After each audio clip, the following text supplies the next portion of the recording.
You're all welcome to the 12th Punuka annual lecture, and I'm sure many of us here this morning are returnees to this very august session that is instituted to help reshape policy direction for our country. And before we go into formal introductions, I'm sure just by looking around and you see the quality and array of very important persons here, you will understand that this is a series that is taken very seriously. So on a general note, I want us to warm up this hall by basically doing the small exercise of putting our hands together in welcome for all of us who are here this morning.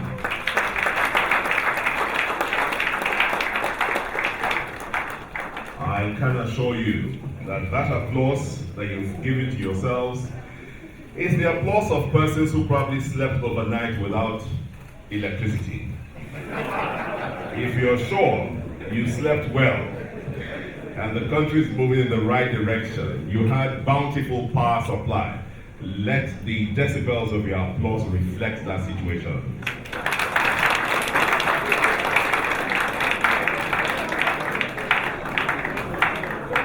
From my very vantage position here, I can tell you that the least applause came from no less a personality than the Honorable Minister of Power, Works and Housing.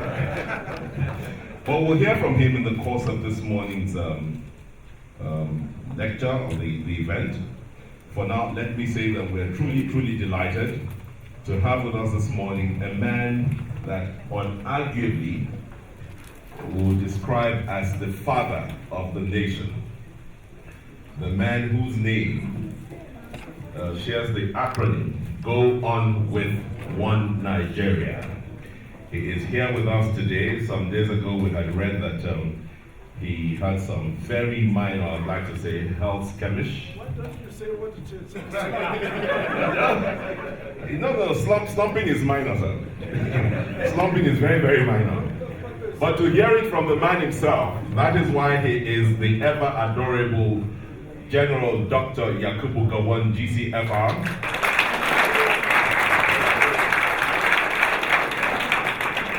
And it is not often that I have the privilege of asking the former head of state to rise to his feet. They need to see, sir, that you are not anywhere near slumping today. So now, fantastic. You're very welcome, sir. Very welcome. We're also very honored to have in our midst this morning a man who, for the first time, I think, or even before that, let us acknowledge that he is one man who clearly set about modernizing and turning Africa's most populous state or city into a smart city. He worked so hard, but even today, as a man holding the composite ministries of Power, Works and Housing, he is here with us as to deliver the keynote address, Honorable Minister Babatunde Fashola.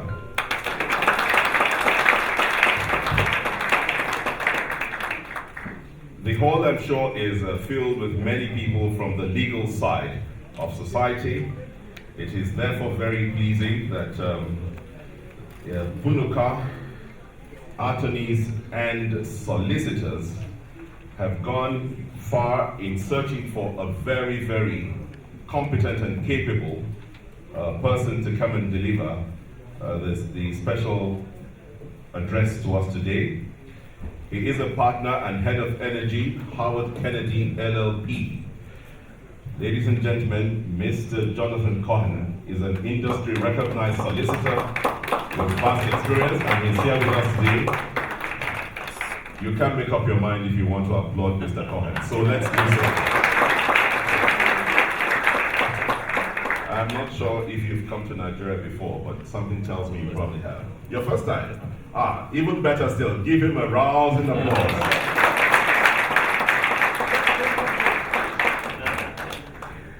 Then, of course, we have a man who's a respected well, I'd like to say former banker, but today he will be chairing this occasion, more so in his capacity as Chief Executive Officer of Heirs Holding.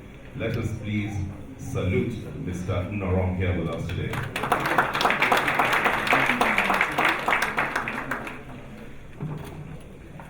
Punuka Attorneys and Solicitors is a firm that is growing in leaps and bounds, over 35 years of experience, but you'll be hearing a lot of firm would not have been the responsibility of Chief Tony Idigbe. In this instance, he has enjoyed the support of managing partner, Mrs. Elizabeth Idigbe.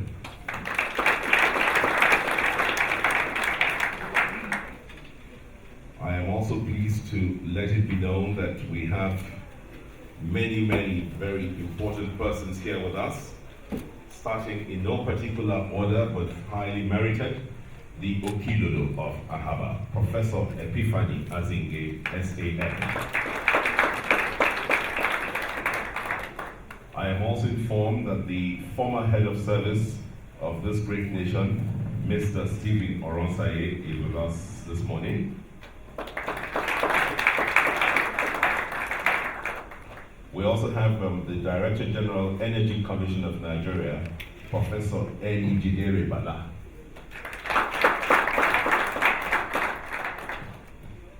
Also, we have here Justice of the Supreme Court representing the Chief Justice of Nigeria, Justice Paul Adamu Galuje.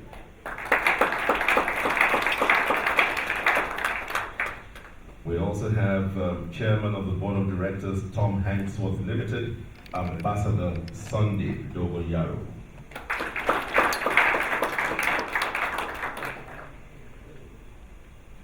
Let me welcome Professor Obi Idonije, SAN. And with those introductions done for now, of course, I see one of our discussants, Mr. Ernest Oji is here. Mr. Ernest Oji, thank you for coming. You're welcome. I think the time is right now for us to rise, guided by our saxophonist, to the national anthem of the Federal Republic of Nigeria.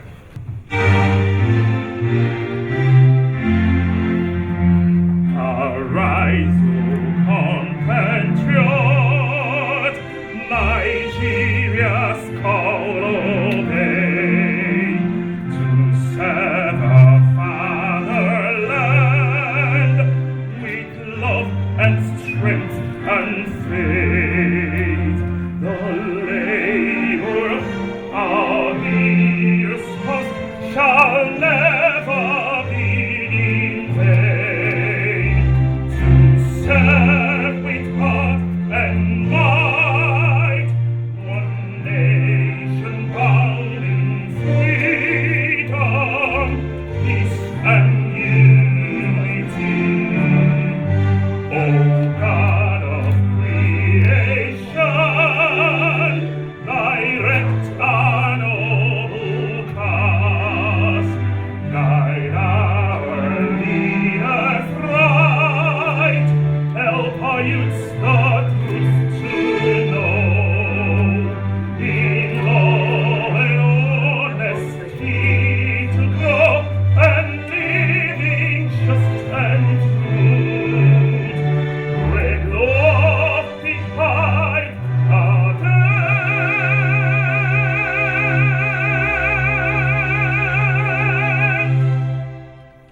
to build a nation where peace and justice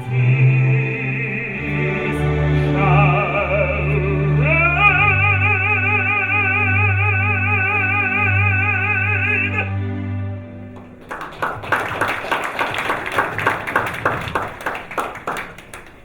If only this singer realized that megawatts remain a scarce commodity in Nigeria, he would not try to consume all of that.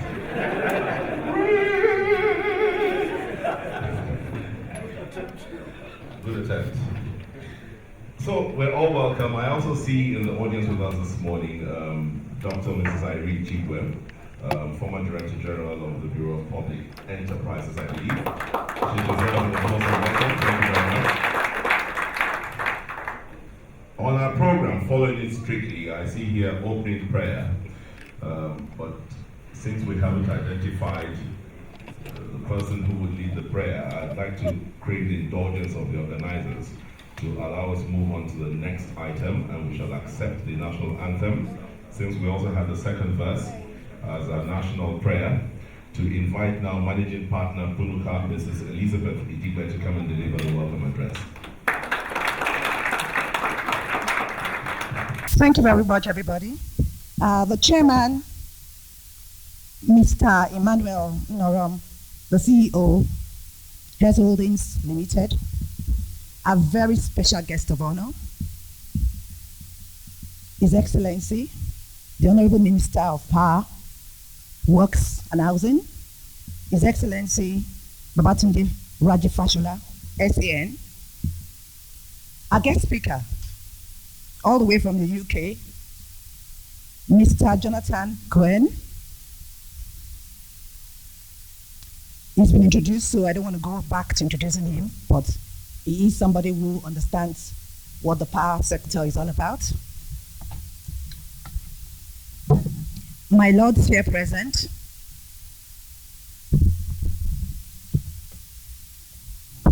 our dear father of the day and very important former head of state, who is a father to the firm, father to me and the senior partner, His Excellency General Yakubu Gowon. Thank you very much, sir, for your support as always. Thank you so much, sir, for being here.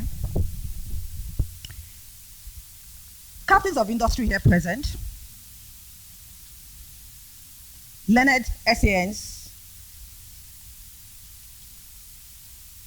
our very dear friends who came all the way from Canada. They didn't want to sit in front. They are right there at the back. Distinguished ladies and gentlemen, and please pardon me because there are so many important people. So if I try to call everybody's name, I'm going to make a mistake. So thank you so much for all of you being here. Now, on behalf of the board of partners, management and staff of Punuka attorneys and solicitors, you're most welcome to the 12th edition of our annual lecture. And this year we chose the topic, rethinking the model for a more effective Nigerian electricity supply industry. Challenges for government and industry. Now, this decision was well thought out because we try to take a topic that we feel would benefit and add value to the Nigerian economy as a whole, and would help us, address issues that we believe should be addressed to make Nigeria a better country. And therefore, we felt that this topic was coming at the right time because power is a key factor for any development to go forward in any country. And luckily also, we have a minister who, I must say here, I consider a very personal friend, who has been doing so much work to see how this sector can be what it should be. And so, over the past few years, we have seen a lot of attempts to reform the national business environment, attract foreign investment, diversify the economy, and then reduce the nation's reliance on oil. We can achieve this if we don't address this issue of power, as is a cornerstone of modern industrial economy. However, the lack of constant electricity supply has driven businesses to rely on expensive, highly polluting alternatives, and it's increased their overheads and reduced their bottom line. And of course, it's increased the cost of living for most of these businesses. This money spent on alternative means of power could have been used to actually increase the pay packages of people who work in these businesses. And so we decided that it is best to address this issue. And Again, we notice that the federal government has done a lot in response to the power sector infrastructure. It's been prioritized that it's a priority for the federal government in the federal government economic and recovery growth plan 2017 to 2020. The national electricity supply industry has undergone fundamental changes with the implementation of the government's reform program, reputed to be one of the most ambitious exercises in the global power industry, with a transaction cost of over $3 billion US. In May 2016, the federal government initiated the roadmap of incremental, steady, uninterrupted power supply. This roadmap has transitioned into a comprehensive electricity market intervention by the federal government, dubbed the Power Sector Recovery Program. Notwithstanding all these various government interventions, including liberalization and privatization, which moved the industry from a vertically integrated, government-owned statutory monopoly to a private sector-led industry, with government as guarantor, regulator, and policy maker, the national electricity supply industry is still faced with various challenges. It is presumable that the growth of the electricity supply system is threatened as lack of liquidity in the sector has meant that it's still micromanaged by the government through increased government guarantees for privately funded investment. This practice seems to be against the policy intent, which is to facilitate a competitive private sector-led electricity market.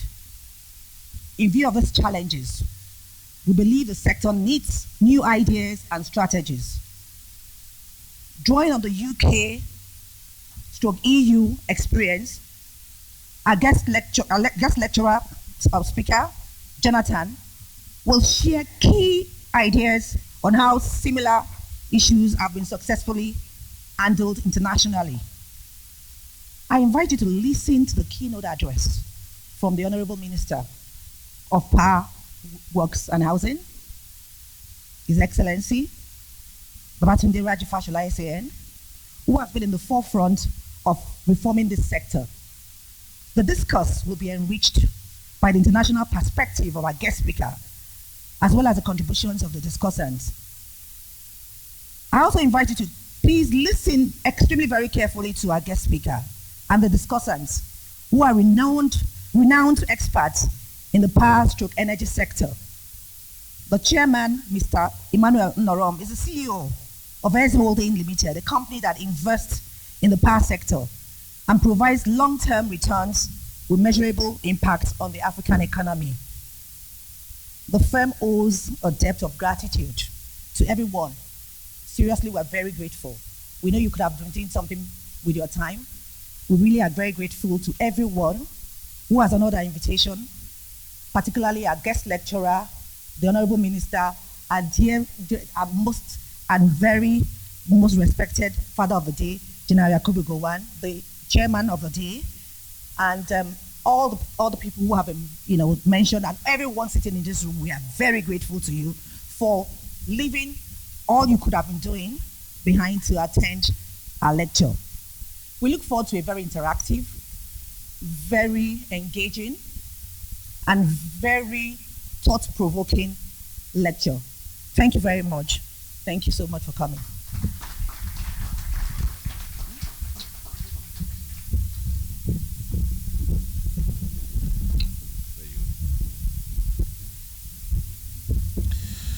When you listen to managing partner of our conveners speak, and all you can do is supply very feeble applause, then it looks like we're ready to be here for a whole day.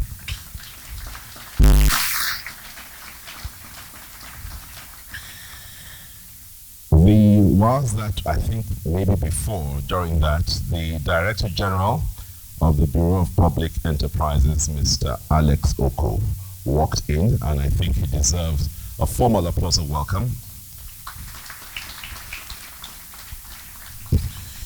He only came in just because he was concluding the privatization of one power asset this morning.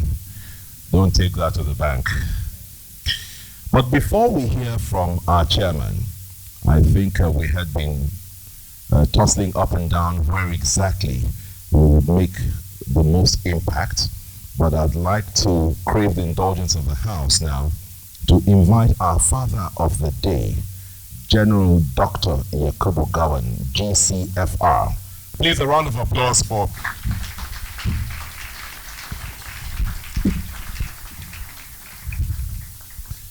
Well, pray that I will not slump during this.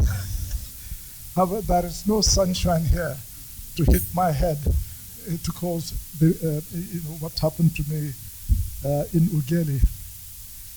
But however, here I am, hale and hearty. I can assure you, I left the place hale and hearty. There was nothing wrong. Thank you.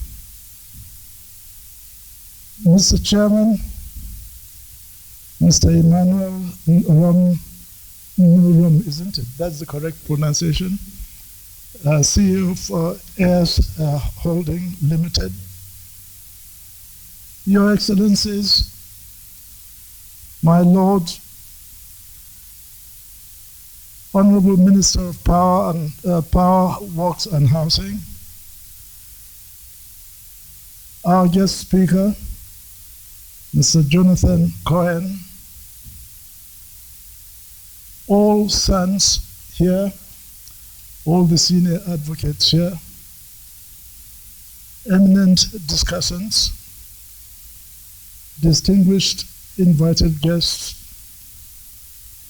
ladies and gentlemen, let me add all protocols are duly observed and append the appropriate protocol to yourself.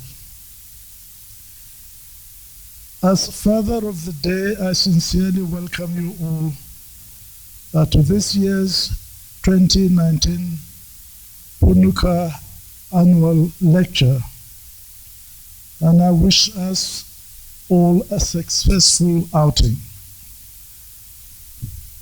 I shall be very brief and leave it to our guest speaker, Jonathan Cohen,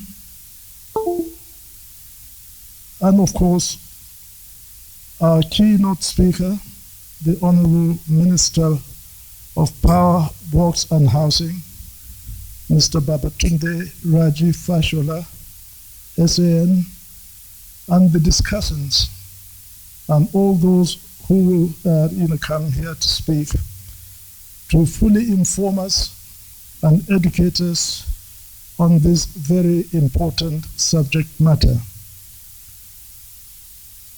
And the theme of the annual lecture is rethinking the model for an effective Nigerian electricity supply industry,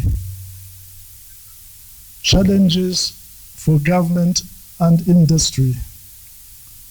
The theme is very significant and relevant in view of the challenges the country is facing in this sector over time. Power generation and consumption have become a very serious problem for us, and yet they are the indices for measuring growth and development in modern contemporary societies.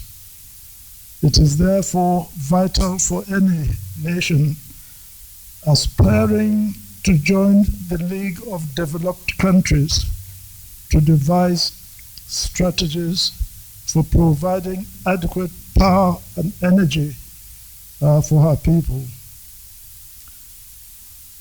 In the late 1960s, from mid-1960s, owing to the bickering and backpassing between the Energy Commission of Nigeria, ECN, that used to supply the power for the whole country at the time, and the Niger Dam Authority, the NDA, not the Nigerian Defense Academy. So watch it.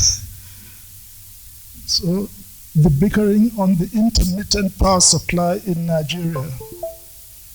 My administration, well, I think it is my administration that really worked on the ECN, or it was really started by the first Republic, the government of Tafawa Balewa, and then, of course, the NDA, the Niger Dam Authority, was started during that time, and then, of course, the dam itself was built, from the World Bank assisted program for Nigeria in those days, and it was, I think, headed by Mr. Inge, I think, I-N-G. Is it pronounced Ing or Inge? I think Inge, I think it was. He was a Canadian who really saw to the completion, of the dam. Of course, the crisis we had in Nigeria at that time really, caused a great anxiety. But in the end, it was completed, and I commissioned the Niger Dam in May 1969. In May 1969. So we had two very important companies then, ECN, that was in fact supplying power to Nigeria at the time, and now the Niger Dam, which was producing a lot of power. I think at that time, I've forgotten the amount of power that we had. I think it was about over 6,000, is it megawatt? Was that the correct thing? Can somebody remember? But it was a famine. Are you sure it is not? Because it was a famine power that really saw us through the period, of the war, our development plan, in that development plan, 1970 to 1975, and then, of course, to see us through the development plan, the 75-80 development plan.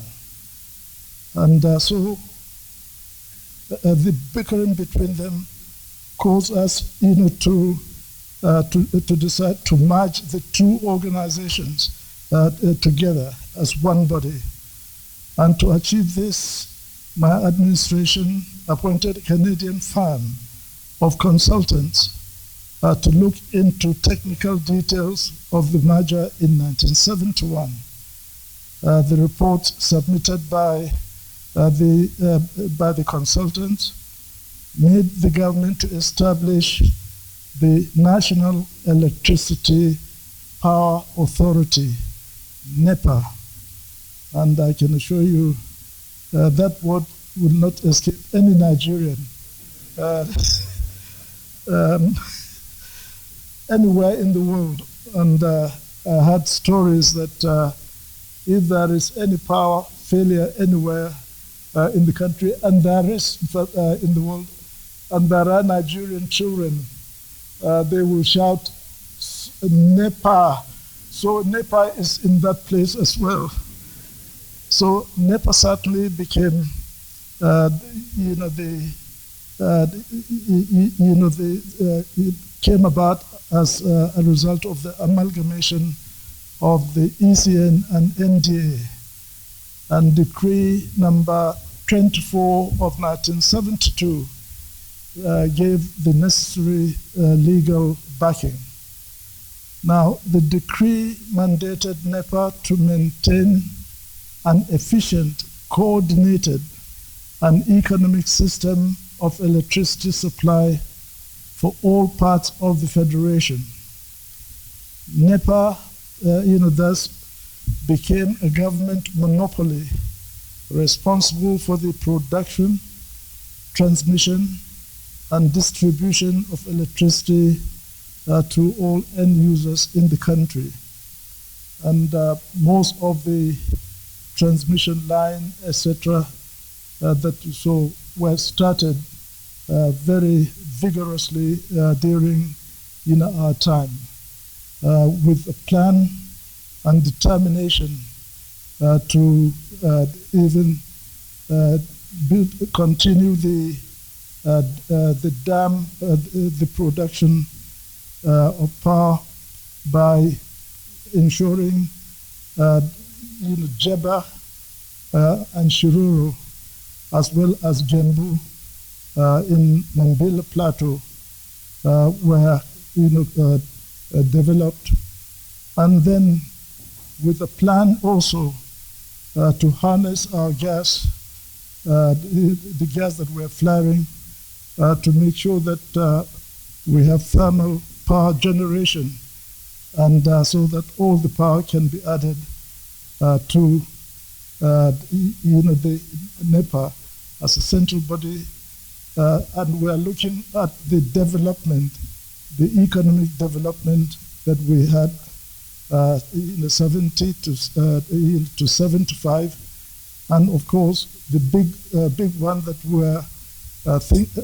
in fact we launched in 75 to 80, which would have really given Nigeria such a great development, well beyond what in fact we have today. Unfortunately, of course, that plan was jettisoned by the successive government that came in, and so all from the plan that we had to generate sufficient power and energy for the use of the country, I'm afraid that was what really caused the difficulty that I think we are having today. So NEPA thus became government monopoly responsible for the production, transmission, and distribution of electricity to end consumers. But it generated electricity at that time, from these three areas: ECN in Ijora, Lagos, the Afam Power Station in River State, and of course the Niger Dam Authority. But as I've said, we had hoped to even increase this generation of power in the various areas I have just mentioned. Jeba, Shiroro, Gembu, and of course the flaring of gas that we will harness in order to generate thermal power generation. So the policy of my administration then was geared towards having an entity with full control of power generation and supply, and planned expansion of the project to meet our development plans and future. However, times have changed, and with pressure from within and from without, and of course the privatization that we had, the government could not continue to monopolize this sector. We have to open it to the private sector in order to make sure that in fact we have sufficient money to be able to build these all these power stations. So adequate power supply is a prerequisite to the development of any nation. Electricity generation, transmission, and distribution are capital-intensive activities that require huge resources. This is where the role of the private sector comes in and is very crucial. For there to be improvement in the power generation, transmission, and distribution infrastructure, the private sector has to come in. This is where Air Company Limited and others come in. But I can assure you that in those days, we were in a position to ensure that sufficient money is given to that sector in order to make sure that we have a very successful power in the country. Now, to tackle the numerous challenges faced by the power sector, an innovative and dynamic strategy is required. I'm always glad to see occasions like this, when Nigerians come together to discuss critical topical issues geared towards the solving the problems and development of our great nation. This is what we did during those days in preparing our development plan and to ensure that we are able to really move the country forward. And I can assure you, this group of people gave their best, just as I'm sure all of you here are going to give your best to help us to meet the successful achievement of having good sufficient power to move the country forward. So it is on this note that I again welcome you all to the 2019 Punuka annual lecture, and I would like to give the floor to our eminent speakers. And of course, this will be done by the master of ceremony, who has to do it as the chairman orders you to do so. So I thank you all for coming and to this very good lecture, annual lecture, and I hope we will have a successful day. Thank you.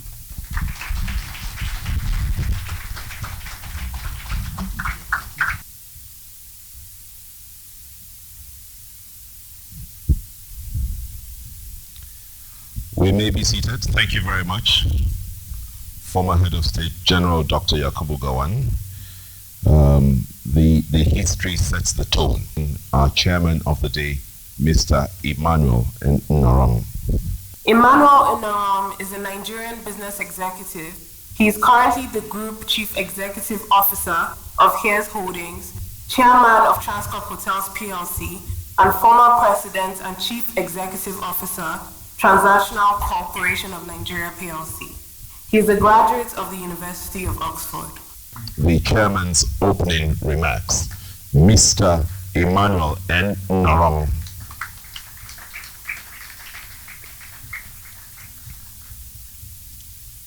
Good morning, all. Let me start with the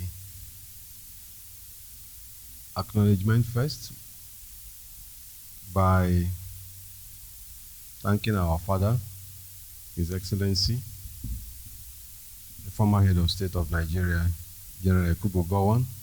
Thank you, sir. It's a pleasure meeting you and sharing this podium with you today. And we have been told the history of NEPA, and it just occurred to me while he was, delivering his paper that something happened some time ago when I was traveling. It was an evening flight, Lagos to Ghana.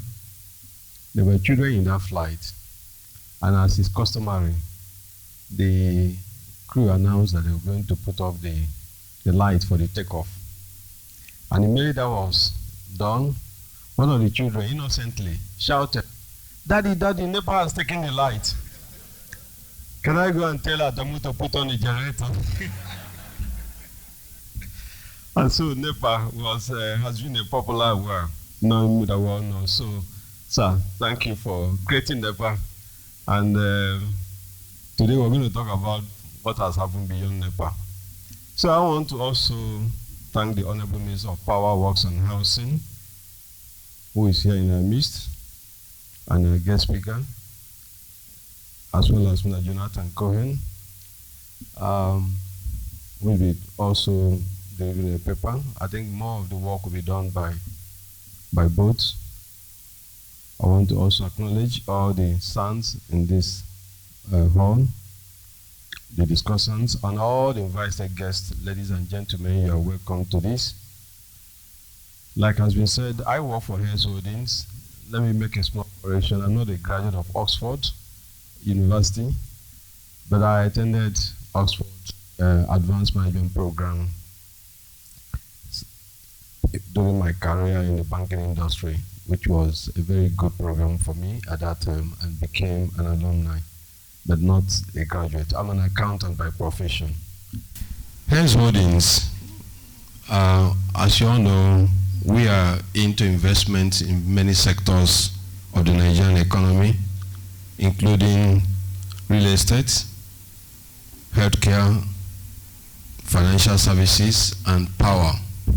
And Hayes Holdings has investment in Transcorp PLC, Transnational Corporation PLC, and Transnational Corporation also has investment in Transcorp Hotels Limited, where we are, and also in Transcorp Power Limited. That is our major flagship in the power sector, what used to be called Ugeli Power Plant. And recently, the DG of VP is here. They just also give us another opportunity for another power project, the Afam Power, which Transcorp Consortium won. But I think too early for me to talk more because there are so many hurdles to cross. So I stand before you as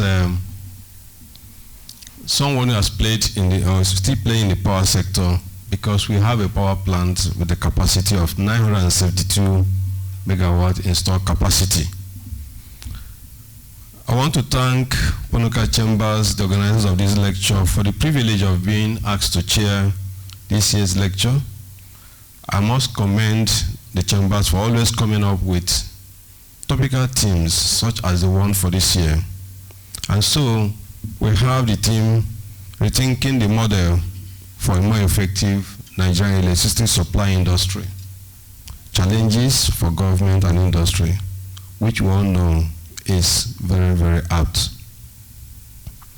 In Nigeria today, we are faced with so many issues affecting the development of the economy. Chief among this is the power stability. And here today, we're going to discuss this to see how we can improve on where we are today. And I'm sure our paper presenters, discussants will lay a good foundation towards providing solutions to these challenges.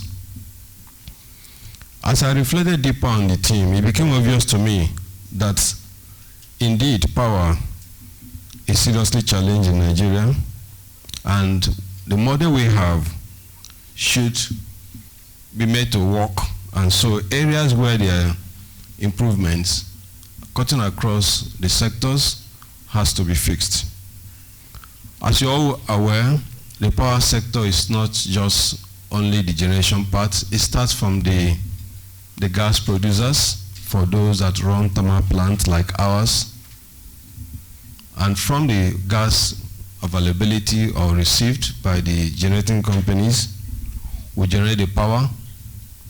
Then after generation, goes on to the network, the transmission process, and then with a whole lot of regulators beside the generating and the transmission process, the embed, the neck, and so on and so forth, power gets to the distribution companies, which now steps down the power for our own use as we have today. And so we're looking at all the sectors across. What are the challenges? And like my chairman did mention recently to the president, he said, fix power and we will fix Nigeria. So there can be no diversification without power. And if we do not fix power, we will only be paying lip service to the diversification of the economy. The Nigerian electricity supply industry has gone full circle since the early days, as we were told this morning, when power was being sold from very small scale thermal and hydro stations. But now the big question which remains to be answered is whether we have gained full benefits from the sector reforms that took place in 2013. Or are we back to where we started? And some people may say, are we even worse off? But one thing we'll have to all accept is that the reform in 2013 was acknowledged worldwide as the boldest privatization initiative in the power sector. And so, in the light of this, there have been so many changes that occurred. Gas availability is there, but not sufficient. There have been issues about generating entities. A lot of power companies are bought or were privatized, increased their capacity. There was also the issue of the MITO, which is a multi-year tariff order, and so many things that happened from the 2013 privatization, with the transmission company of Nigeria still owned by the government and that manages the sector. So for Nigeria, the privatization represented the light at the end of the tunnel as the power sector transited from the small-scale distribution entity to now so many sectors but being driven by different areas. However, there have been so many challenges in the sector, and I don't want to bore you with so many of that, and this is what is expected, of course, when there are very significant changes that has taken place in the sector. One, we talk of stranded capacity, stranded power. And the minister, I'm sure we're going to hear from him, will talk about the total generating capacity. We have installed over 12,000 megawatts of power by the various generating companies. And most times, the generating plants are ready to produce up to 6,000, 7,000 megawatts. But what is actually distributed that ends up to the consumers is about half of that, sometimes as high as 4,000 megawatts. So there's quite a lot of stranded power. That is what we can produce that is available but cannot be taken or transmitted directly to the end user.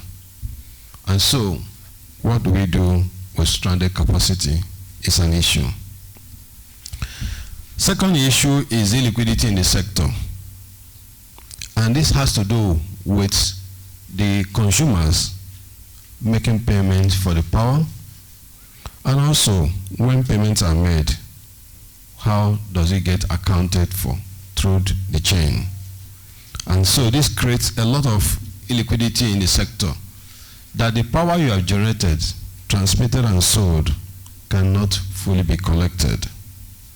For Transcorp PLC, we have invested close to $1 billion. We bought the plant at about $300 million, and since then we have refurbished and also brought in new turbines. For us, from a power, a generating capacity of 160 megawatts, that was handed over to us in November 2013. We had continuously improved, brought in new turbines, renovated the ones that have been down, such that we could, in the last 2 years, we got to the level of 634 megawatts from 160. And our plan is to generate at least 2,500 megawatts of power to this country and contribute at least 25% of whatever is generated. That's our long-term plan. So, if we do not fix the issues affecting the power sector, we will have had yet another wasted century as a country, and prosperity will not forgive us, all as stakeholders. The question therefore is, how do you want to be judged? Are we concerned about legacy?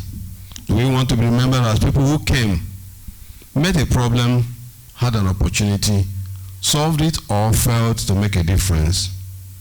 And so all stakeholders have a role to play. And we must stop the blame game.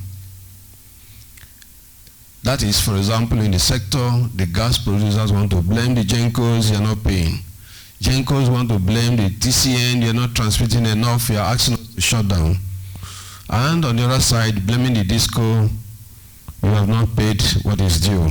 So the blame game should really stop. And we should all collectively find solution to the sector. The blame game should also stop, even at the government level, where a lot of government agencies are a bit lukewarm to the results of what they have created. The blame game should stop, even at the legislative arm of government, where some need for some level of reforms in terms of the laws guiding the sector needs to be done. The blame game should also stop, even at the judiciary. We have had cases that went to court. Just one consumer goes to court and stops the whole nation from moving forward.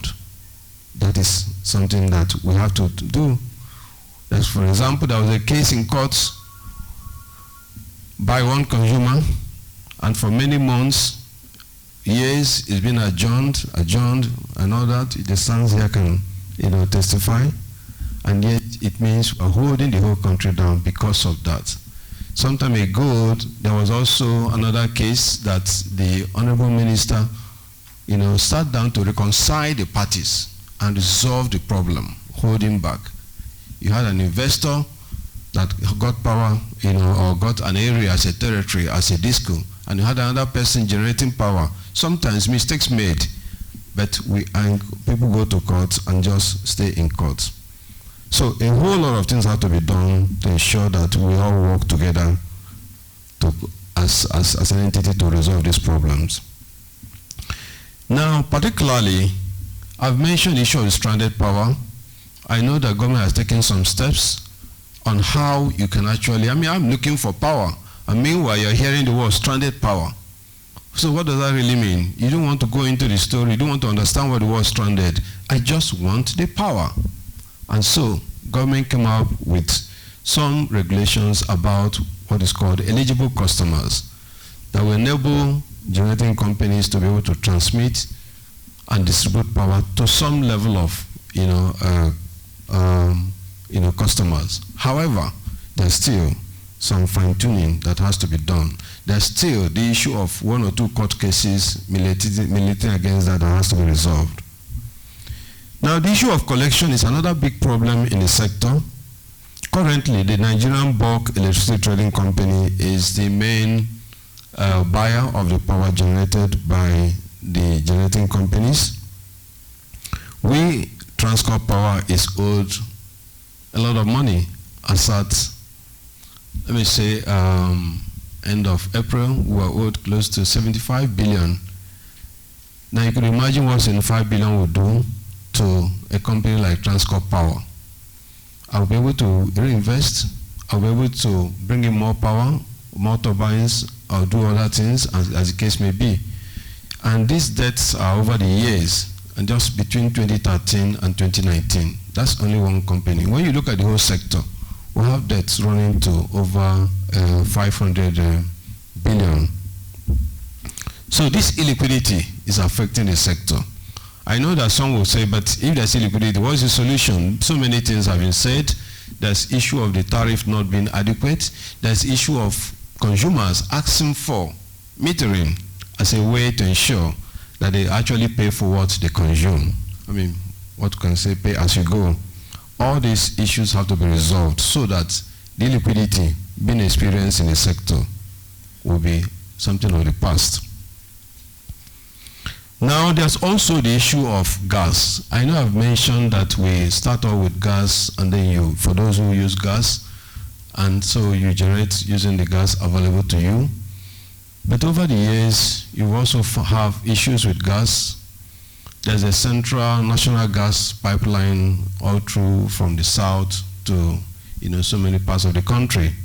But is gas adequate? It's not adequate. And because gas is not adequate, what do you see happening? Part of the gas given to the generating company is not enough. So I have a capacity. This morning I just read my report of my plant ready to generate about 600 megawatts, but I'm only able to do 100. What do I do? Because I don't have gas. A lot of companies or industries are also clamoring for gas to improve, on their production. So there's a need to look at increasing the gas availability or the gas is allocated for power generation. Because when we do generate the power, everybody, the industries and all others are fed from it. But when gas is, perhaps given to an industry and then you're not on generating part of it, then what do you do? So this morning I had only 100 megawatt I generated. And the reasons, of course, you have close to 12 turbines, and then each of them will have reason why is this not producing to the capacity and so on and so forth. So some suggestions have been made that government could allocate gas fields very close to power plants. When these power plants were developed by the government then, they were all very close to gas fields. And so those gas fields are still there. Of course, people will pay for the gas you are taking, but if I have the ability to have a field that can give me 100 million scoff of gas every day that I just need to develop, I have that under my control. If I don't put money there, then I won't get enough gas. Why won't I get gas to power my plant? And then the other side is, transmission. So this is also one of the areas. And I think as we all look at these problems, it's not just the issue of what they are, but how to bring this, to a proper closure. There's also the issue of tax incentives. During the privatization, there was a promise of tax incentives for a period of 15 years, but over time with the Pioneer Act that we have, it was not implemented. So quite a lot of issues are affecting the industry, starting from the source of raw material, the gas, to the generating, then the transmission capability. Sometimes you also get information from the transmission company of Nigeria that our capacity is 7,000, 6,000 megawatts, as the case may be. Now there's need to continue to improve that so that as more generation comes, they will be able to have that power transmitted. Having touched on a number of issues, which I don't want to dive too deep since we're going to have some discussions about this. I'm compelled to conclude this remark by revisiting the theme of the lecture. And the questions are as follows. What model is currently being implemented in the NESI? Is it appropriate? Is it efficient? And can we now start talking of more efficiency? Is the problem with the model, or is the way it's being implemented, or maybe perhaps the operators in the system? And if the current model is not appropriate, what must be done to change it? And how do we fix it? So it is my expectation that at the end of the lecture and the discussions that will follow, realistic answers and solutions to the above questions will be preferred. And more importantly, communicated to all who have responsibilities for implementation. I sincerely hope that the progress of such implementation will be tracked. This is the only way that it will not just end up to be another lecture. And I want to thank once again Punuka Chambers for bringing us all together for this purpose. Enjoy Transcorp Hotels PLC's hospitality. Thank you very much.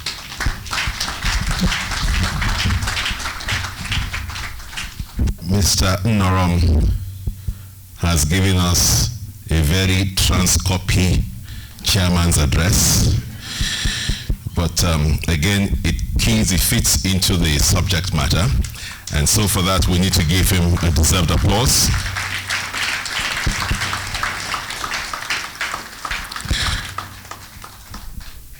If you ask me what the takeaway is, he could easily have titled his presentation, "Let's Take Away the Blame Game."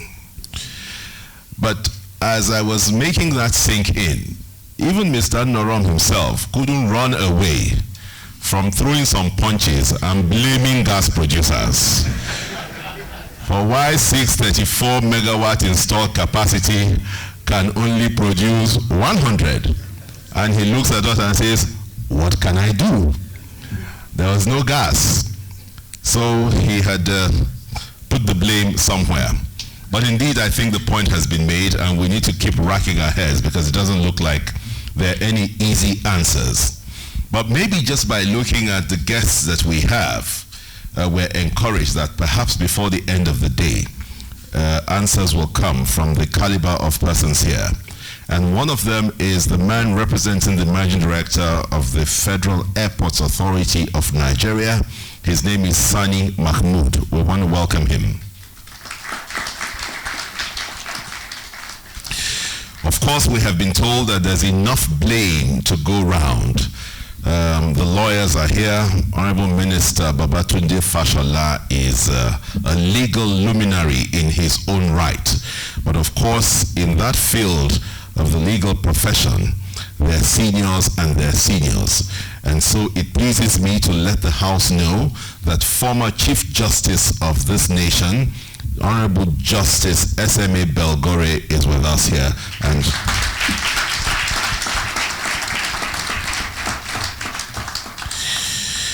you see, this is humility sometimes can be a problem. People don't understand that when you make these introductions, we don't want to walk past very eminent persons and not be able to at least help them carry their bags. Justice SMA Belgore, I want to ask you to stand. There are young people out there who want to be able to identify you, sir. Yes.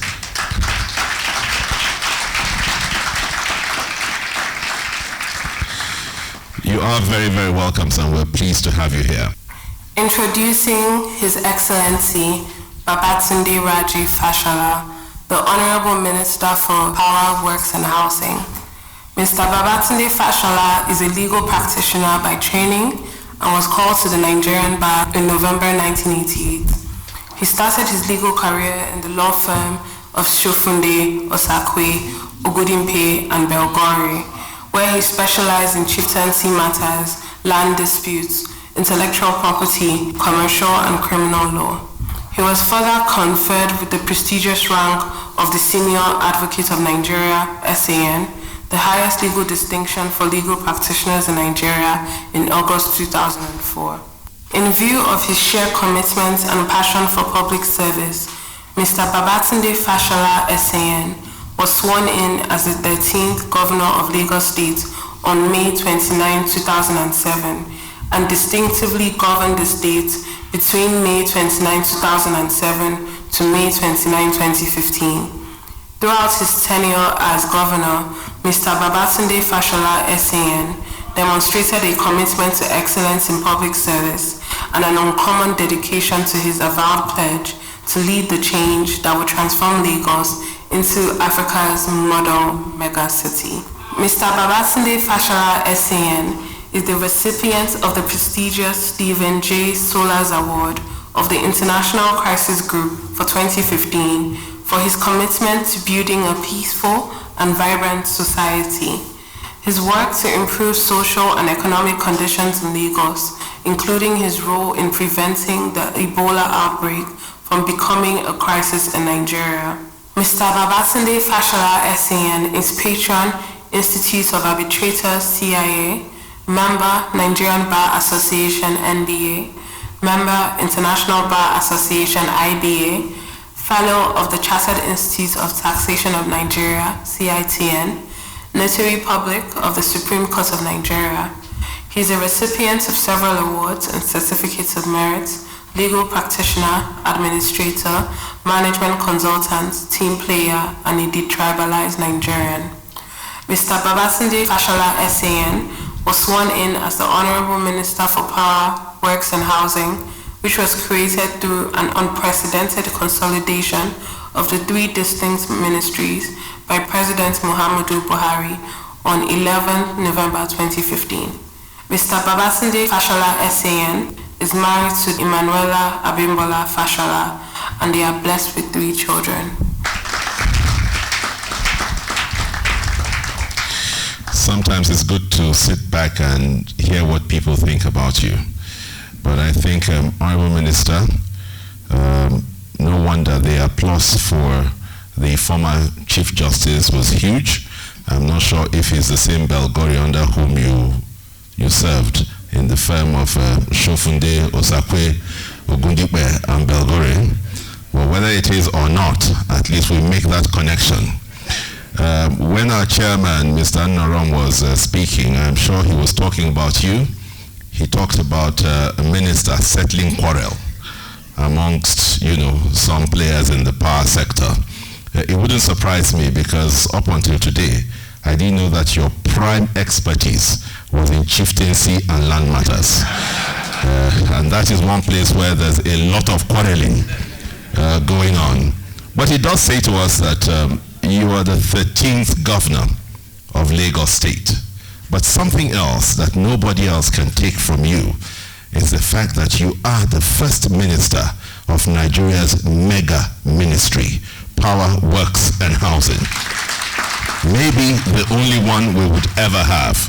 But now the time is ripe, sir, for you to step forward and share with us the insights that you have about the power sector in Nigeria.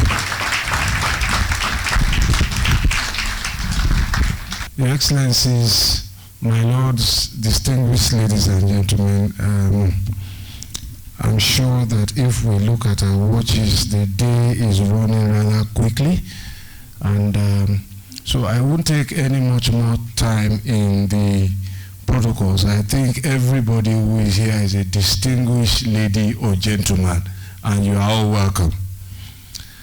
Let me thank General Gowon for appropriately setting the historic context of how we got to where we are now, and for building such a formidable brand as NEPA.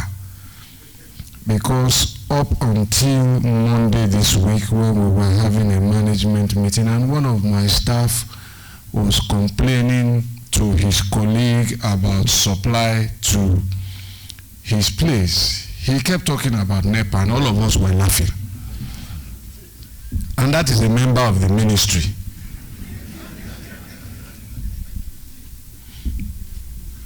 And so it will provide a place for me to leap from in what I have 4 things to say.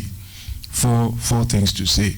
But before I go into the detail, I would also like to thank Mr. Noron for setting also some of the context. But I found that he was particularly diplomatic today in his presentation. He's not this diplomatic in the I think 26 or 29 monthly meetings that I held with him and all the power operators across Nigeria until the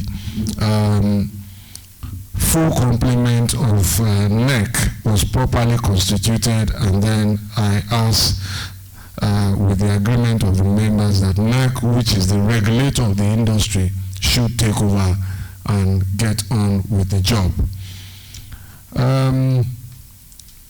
I'd like to thank the DBS for inviting me. this is not my first invitation, but this is certainly my first appearance. And I'm pleased that I am able to come today, and I do hope that my presence will, as I think it was General Gowon who said that, let us know what the truth is.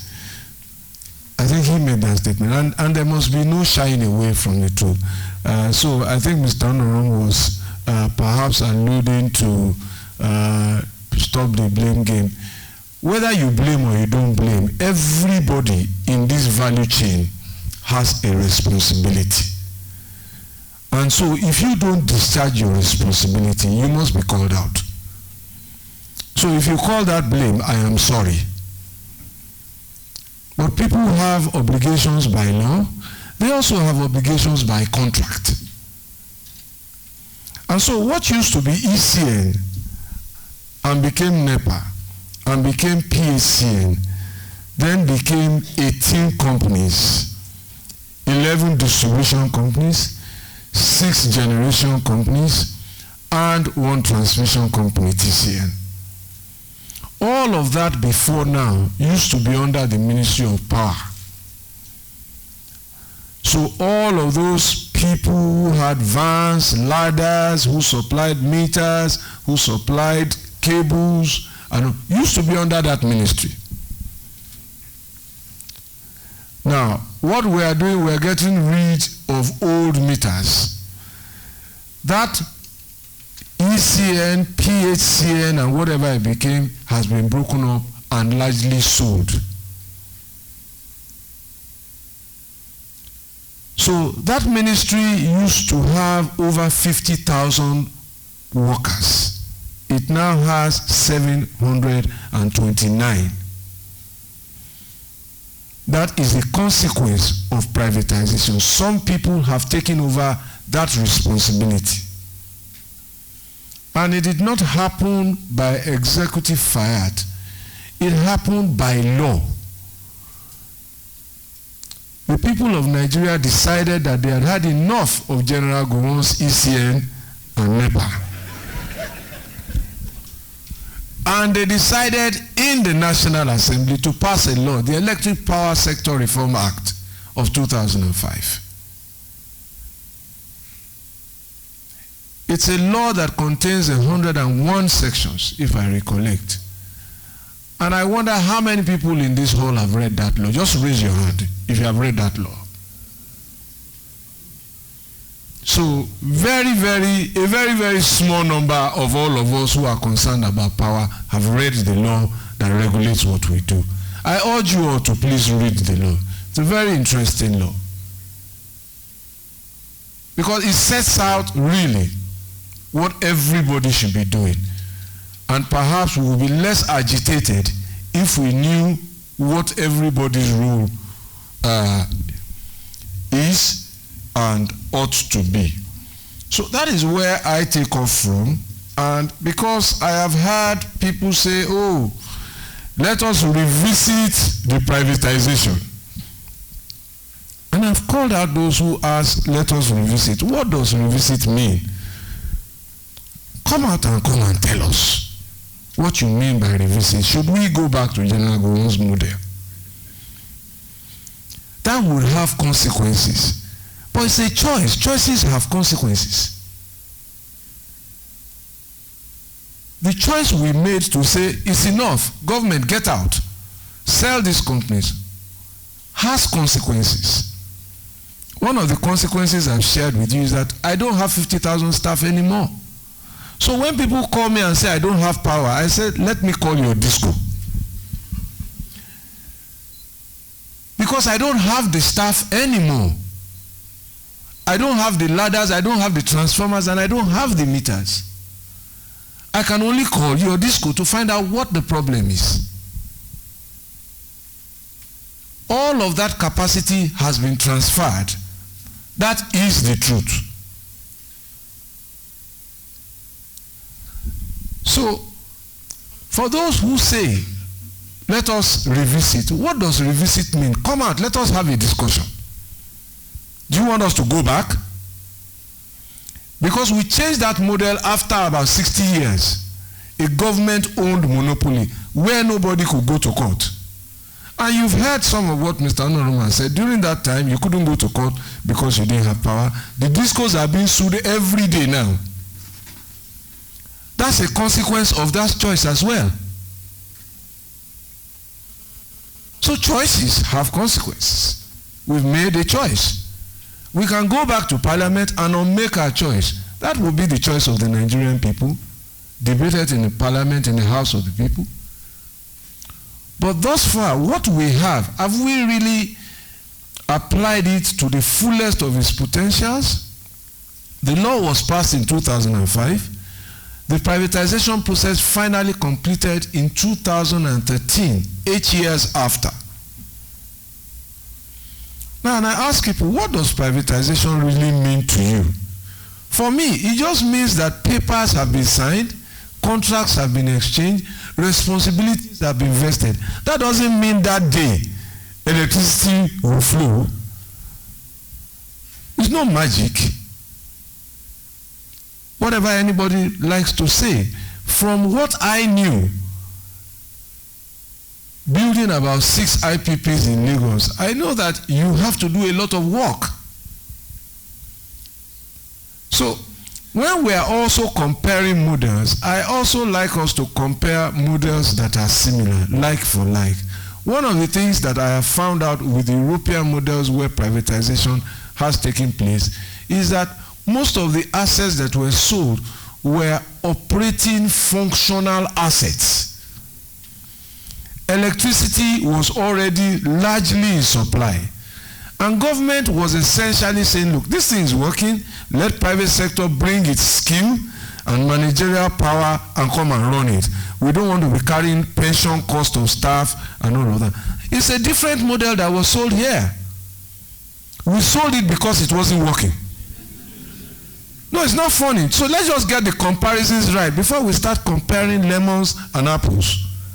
We didn't sell it because it was working. We told government, get out, sell it, because it wasn't working. Now, what wasn't working? There were assets that were 40 years old. There were assets that were set up and hadn't been expanded. And that is what we have passed on to private people to say, go and find the money to come and do this. Do they have the money? They will tell you when they sit down here. So, in making those comparisons, we must please bear that in mind. And I can tell you, because I've visited many of these assets. I visited one in Abuja where I think we went with TCN. The asset was installed in substation in 1960 for that community. So that community keeps complaining that they don't have power. They've outgrown the asset. So the asset was only expanded in 2018. And what is true of that place is true of many parts of Nigeria. That does not mean that new assets haven't been added, but we have outgrown most of the assets that were bought. They need to be upgraded, they need to be changed, they need to be repaired, they need to be expanded. Now, so I will address, therefore, the question whether we should revisit the model. Is the privatization perfect? No. Privatization is not perfect. It can't be. It's man-made. If I supervise that privatization myself, there will still be errors. But were there avoidable errors? Yes. But again, hindsight is 2020. So instead of bemoaning privatization, I think privatization as an idea is welcome to utilities, telecoms, power. It's a welcome idea. I am a champion and advocate of it. But could it have been done differently? Certainly. But instead of complaining about what was done poorly because I didn't do it, as I've said, if I did it myself, there will still be errors. So instead of complaining, what have we done? We have identified all those problems that we could see and rolled them up into a document called the Power Sector Recovery Program. And that was a document we developed in consultation with the National Assembly that went to FEC. So let us talk about what the problems are. You don't have meters, right? I'm a consumer too, so don't worry if I speak as minister.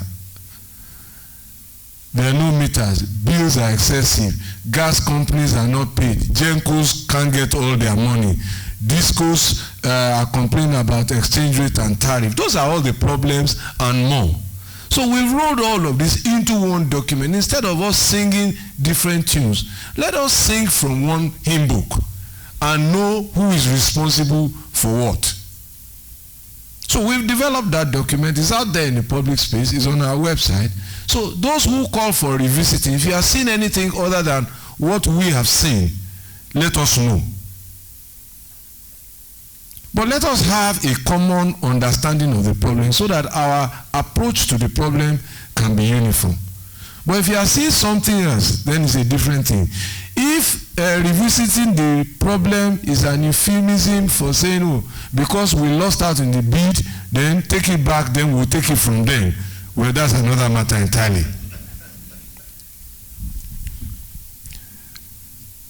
But, so, what are some of the problems?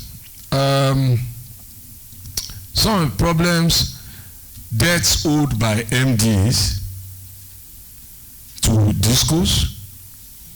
When I assumed office, this was one of the first issues that I was confronted with. The figures kept changing depending on who was talking to me. We hired a very reputable firm to do the audit. We verified 27 billion naira as debt owed by the federal government to the discos. There were other debts that were owed, but they were certainly not owed by the federal government. They were owed by other levels of government, subnational. And we said, look, this is what we owe, and we will pay. Of course, the discos were happy up until the point when I said, okay, you are also owing MBET, a 100% government-owned company. So I'm going to set off what you owe against what we owe you. And that was where the first time we stopped being very friendly with one another. But I said, this is very sensible business. If you owe me more than I owe you, my training as a lawyer teaches me what is a set-off. So I applied the right of set-off. And so, but we have addressed that problem as best we can. The problems, so these are problems that we see in the privatization, and we believe they can be solved. The president has also directed that all military formations where most of those debts were owed should be metered. And we are saying to every disco, if you are having any problem metering any of those formations, let us know. The Minister of Defense is ready to execute the mandate he has to open up all his formations for metering so that there will be no more MDA debts. Every month we get bills, at least in Abuja. I write to the Minister of Finance, a federal executive mandate, that we must pay our bills. So every month, AEDC here will confirm that at least they get periodic payments paid directly to their accounts. So we are addressing the problems that we see. Some of the other problems, there was no fully constituted regulator NEC that was delayed, some misunderstanding between the executive and the legislature to confirm the chairmanship of NEC. That has happened. So these are some of the issues that we again saw, and we resolved them. There were no meters in plentiful supply. Now, let us be clear. As I said, the ministry doesn't supply meters anymore. The people who contracted to supply meters are the discos. That was a condition for their getting a license. It was a performance condition. And the person who contracted with them is here, representing the government, BPE. So, and lawyers will understand what we call privity of contract. So the contract between the discos and government, the representative of government is Bureau of Public Enterprises because they sold through NCP. So they represent us on the board.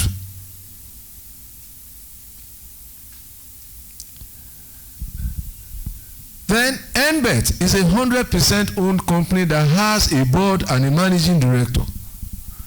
They buy power from Mr. Onorom's company. And anytime they default, essentially it is government that defaults.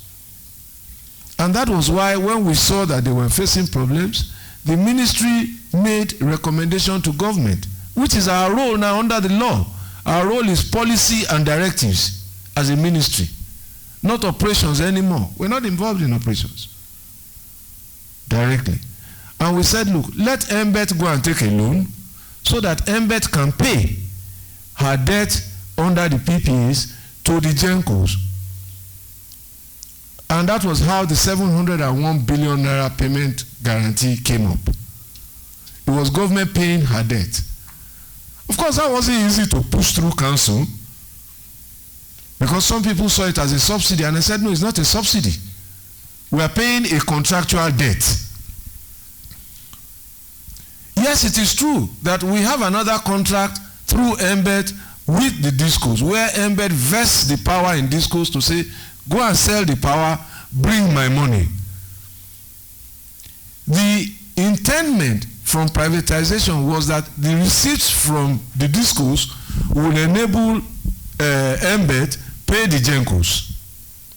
But it is no defense to a claim by the GENCOs for their monies for MBET to say, well, I haven't received my money from the discos.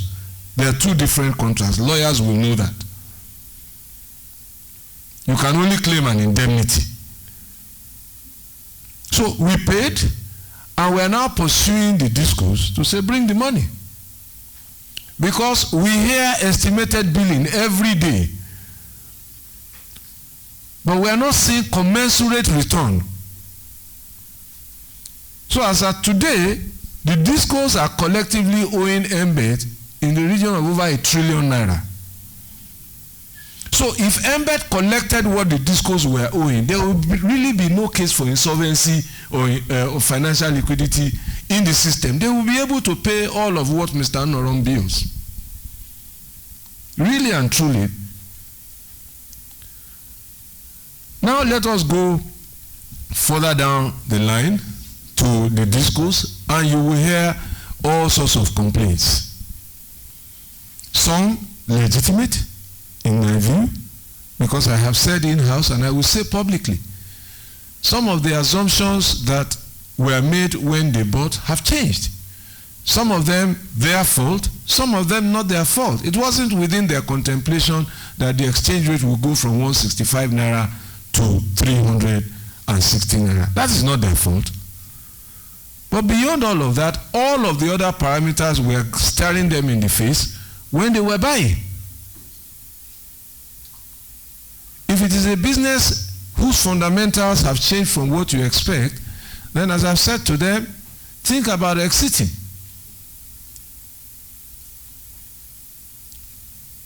Or think about changing the business model.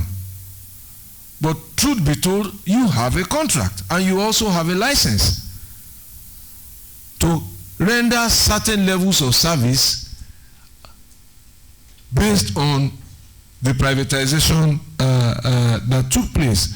So the second thing, therefore, is I've dealt with, I believe, the impact of privatization, what it means to the ministry, and I've also highlighted the power sector recovery program, which is the second thing I wanted to speak about.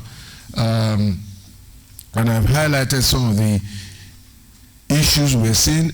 Again, let me just quickly say that apart from all of the problems, we're also seeing that other parts of Nigeria, because all of us have been focused on on-grid power.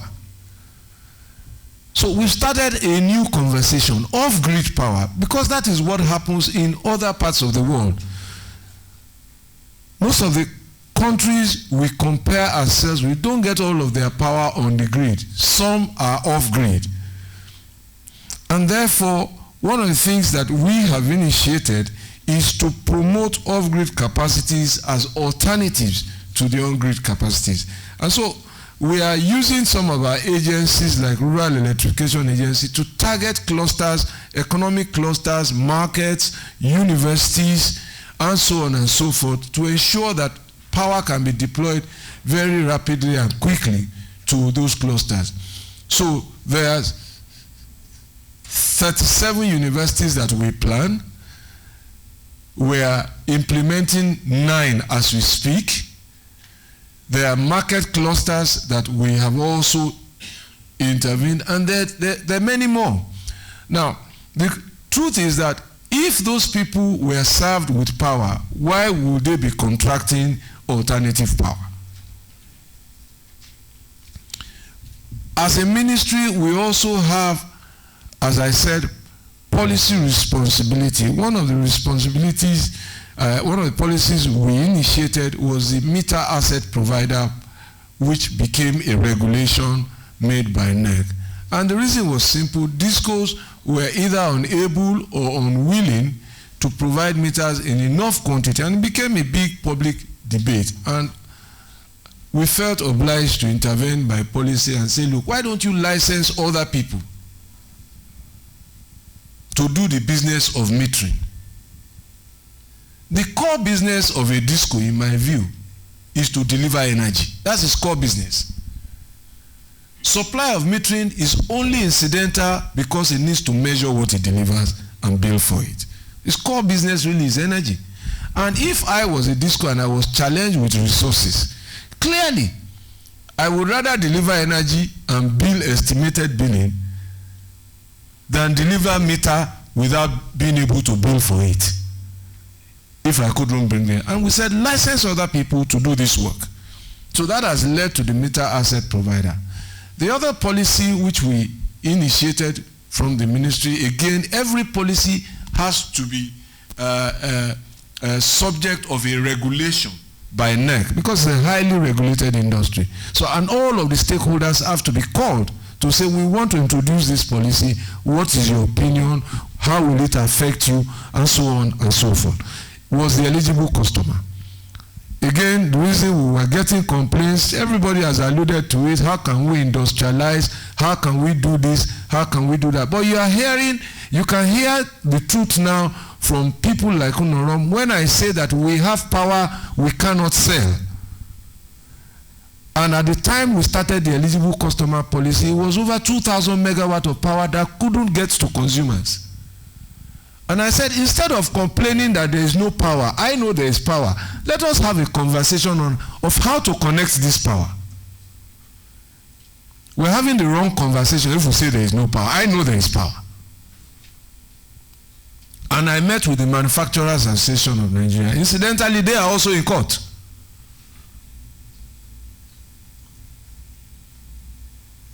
So, in the event, I said to them, why don't you buy your power directly from those who produce the power? The Jankos. That is what the eligible customer is all about. No more, no less, in summary. And we stratified consumers. If you are consuming up to 2 megawatt and above, then apply directly if you are not pleased with the service that you get. Now, the energy is not going to be cheaper. The truth is that it's going to be more expensive. Because you may have to build out certain assets and all of that to connect to it. The DISCOs will have none of it when we announced it. They said we were taking away their customers. But the logic to ask is, why would the customer want to leave if he's satisfied? Why would he want to go and pay more if he's satisfied? So these are the real issues. And then they said, okay, that customer was getting a certain amount of energy. They said, yes, fine. You are entitled to competition transition charge if you lose that customer. How many hours were you giving him? So if you were giving him 6 hours and he wants 24 hours, he should compensate you for the 6 hours you will not be supplying him, so that I can move on to somebody else. And these are the issues that are engaging the industry. But some DISCOs, not all, some DISCOs say, no, we're not having any of it, and it's either they want to go to court, they want to sue the minister, they want to sue the ministry, and join everybody inside. Now, in all of this, some people also say, well, the licenses of the discos should not be renewed. It should be cancelled. The truth is, I have news for you. That power exists. But it's not vested in me.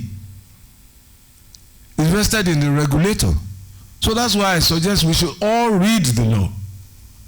The truth is that the regulator can on his own initiative or upon the complaint of customers or a group of customers actually say to the disco, I am going to amend your license or I am going to cancel your license.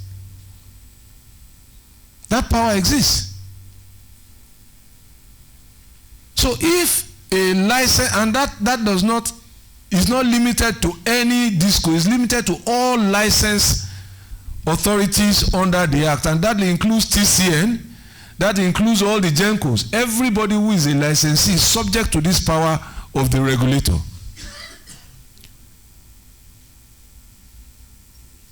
And so when people come, they say, oh, we have one business client, he wants to come and meet you, minister. I say, for what? Say he wants to generate power. I said, I don't generate power. Go to NEC. Because I can't give you a license. What are you doing in my office? If you want to do power business in Nigeria, you don't need to see the minister. Because he can't give you a license. Because he's not the one who oversights your license. Those days have gone. If you want a power purchase agreement, I don't sign power purchase agreements. The bulk trader is Embed who signs the power purchase agreement. Now, some people have accused Embed. Well, before I go to Embed, let me just point out again that those powers exist and they are in sections 73 and 74 of the Act. And the impression that is also being created, perhaps that there's a monopoly granted to any agency, there is no such thing as a monopoly. None. Unless it is endorsed on your license. That's what the law says. I think that is in section 67 or thereabouts. You will find it if you read it. Nobody has a monopoly. So even if you were a disco, there's nothing that stops NEC from licensing another person to do the same activity within your territory. So if you are not serving Maitama well, you will get a notice that the residents of Maitama are not happy. You will get a time limit within which to respond, and if you was not satisfied, it can amend your license to take Maitama out of your concession and license it to another person, or in fact to cancel your entire license. Those powers exist and they need to be exercised because that is the way really. Mr. Honoram says, don't blame anybody, but people must take responsibility. They have contractual and legally imposed responsibilities, and if we use the law to compel them to discharge their responsibilities, it is my humble view that we will be in a much better place. As for MBET, my understanding, MBET is a 100% government-owned company. It was created to guarantee to the GENCOs that their power, if they invested, will be bought. So they signed power purchase agreements.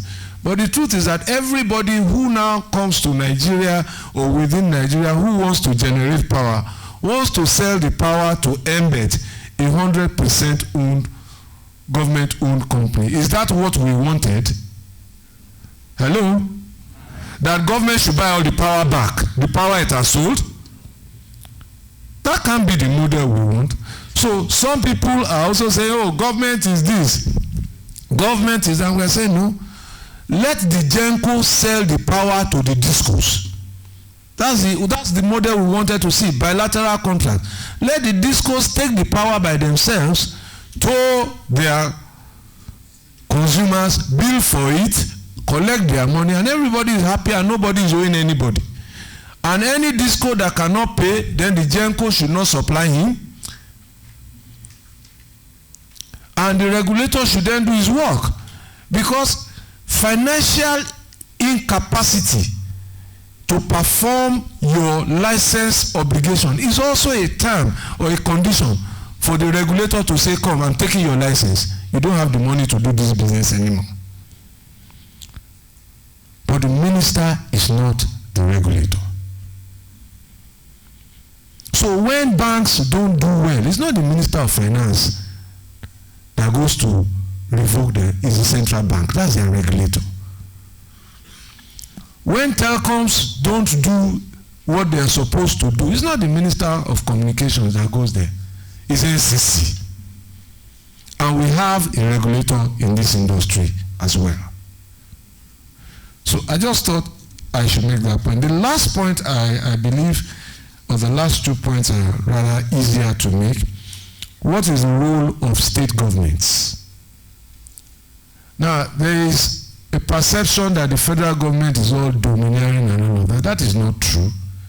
If we read items 14, I believe, of the second schedule to the Constitution under the concurrent list, you will see there that states can generate their own power. They can transmit and distribute their own power in areas not covered by the grid. That's a constitutional power to the states. So what does that mean? If we say a sizable number of Nigeria is not covered, don't have access to power, they are not covered by the grid, why are the states not playing in that role? In any event, if you go around most of the states, they are doing what we call grid extension, taking the existing grid to where it does not reach. They can actually build their own grid by this provision, and nobody will question them, at least not me as minister. They can build their own plants, they can set up their own power authority. So if we read all of the laws are there. So we should stop overanalyzing what exists and let us get down to work. And that was why, subject to licenses, in my time, I built 7 power plants for our own governmental use. And this is permissible. So there's a lot of space for state governments to also play. The final comment I want to make again is the role of us, the people, as consumers and as citizens, is first to again amplify the appeal to protect power installations from abuse, from being vandalized, to pay our bills. Because when NEPA was running this show, we rarely heard too much about liquidity problems. It meant the government was carrying the burden silently, whether we paid or we didn't pay.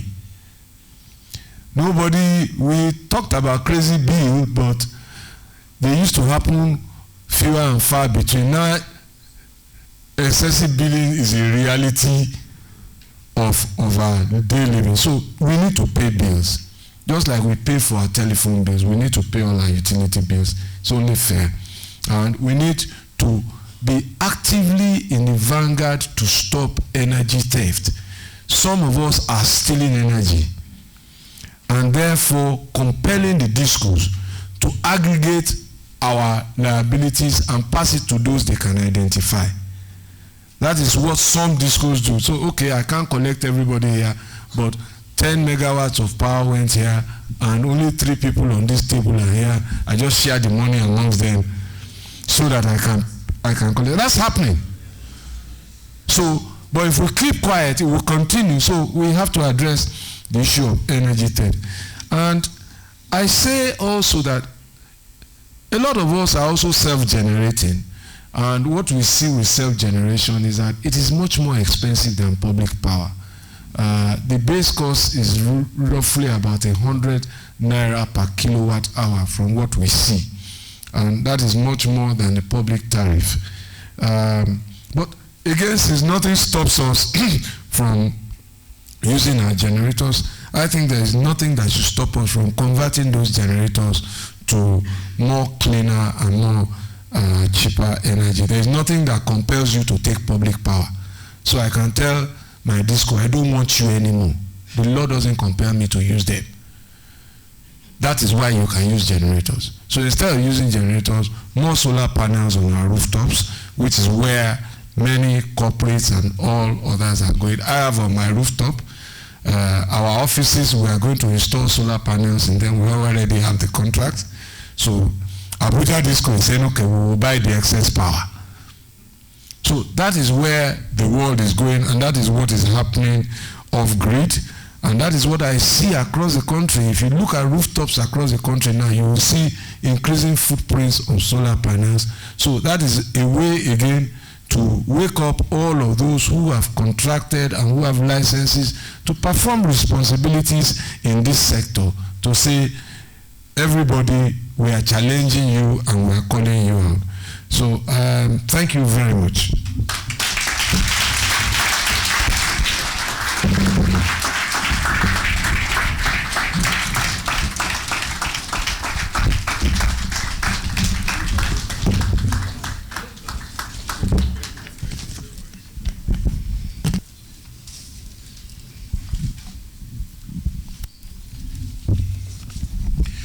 Thank you very much, Honorable Minister. The good thing about also having the opportunity to compare an event like this is you can actually take the view of the common man who is probably ignorant of a lot of things. Because listening to the Honorable Minister, and I hope that he will be here for the panel discussions, many are wondering, and I'm sure you'll agree, that this privatization or this model that we run seems to be complicated by too much legalese. The structure around it is looking more convoluted than many can understand. So it begs the question, why did we unbundle PHCN in the first place? And then have we achieved the reasons for taking that step? If we haven't, then something is fundamentally wrong. But I'm sure we'll get there before the day is over. Our guest lecturer, Mr. Jonathan Cohen, the man who's come all the way from the UK to give us the international perspective. Introducing Mr. Jonathan Cohen, Partner, Head of Energy, Howard Kennedy LLP. Mr. Jonathan Cohen is an industry-recognized solicitor with vast experience in the energy sector, with a particular focus on electricity, market design and renewables, low-carbon energy generation projects. Jonathan has advised on many high-profile transactions in the energy sector, both in the UK and internationally. This includes advice relating to electricity market structuring and electricity regulatory frameworks. Jonathan has also advised on numerous energy generation projects across all technologies, including offshore and onshore wind, solar PV, CHP, district heating and cooling, hydroelectric, energy storage, and geothermal, as well as traditional power generation, such as gas, diesel, and coal. Jonathan's clients range from governments, utilities, project developers, large industrial consumers, property developers, funders, sponsors, and energy service companies, ESCOs. His recent work. Jonathan is currently advising on Asian governments on the restructuring of its energy regulatory framework. He has advised on the £5.8 billion sale of EDF Energy PLC's electricity distribution networks business to UK Power Networks part of the Cheung Kong Infrastructure Group. He's currently advising Lang Oru on the establishment of one of the first independent distribution network operators in the UK, including the novel regulatory requirements. He's currently drafting the first energy storage power purchase agreement, PPA, in the UK for a leading off-taker. He has advised a multinational equity investor on their investment in the 20 megawatts geothermal power plant in the Kobati caldera of Ethiopia. He advised an international developer on the PPA for a 40 megawatt solar PV facility in northern Ghana. Well, thank you very much for the warm welcome, and I'd just like to say I'm absolutely delighted and honoured to be speaking here at such a eminent event with such prestigious guests, and it really feels like there's the ability to make a real big change in Nigeria in terms of the electricity sector. I'd just also like to thank Anthony and his team at Punuka for allowing me the opportunity to speak here. Clearly, electricity is such a fundamental part of economic development and actually can be enhanced social welfare in a number of ways. And my brief really has been to provide a comparative analysis of the regulated, liberalised electricity sector in the UK and what we have in Nigeria at the moment. And I've focused on some of the key issues and themes that have already been raised today, but I think it's probably quite clear to say that when I was looking at my comparative analysis, there's a number of key elements to any programme of reform that I think are key here. And the first one is that the programme of reform must be for the long term, and that means that it must be consistent policy in order to attract private sector investment. And one of the key issues that I look at in projects is the bankability of those projects. And what private sector investors want is they want to know that the policy is there for the long term. It's not going to be chopping and changing. So I think a number of the policy developments that we have already been talking about this morning are there for the long term, which is very positive. Secondly, I think looking at the comparative analysis, it's not possible to take bits of one market and put into another. So I think really what is required is a holistic approach of market reform. And then thirdly, given any energy sector has a number of market participants, be it the regulator, NERC, NBET as the off-taker, if you like, the Ministry of Power, DISCOs, GENCOs, I think a unified approach where each of those market participants is speaking to one another is absolutely key. And I think will be one of the reasons why the reforms of the electricity sector here will be a success. That one. Okay, thank you. Okay.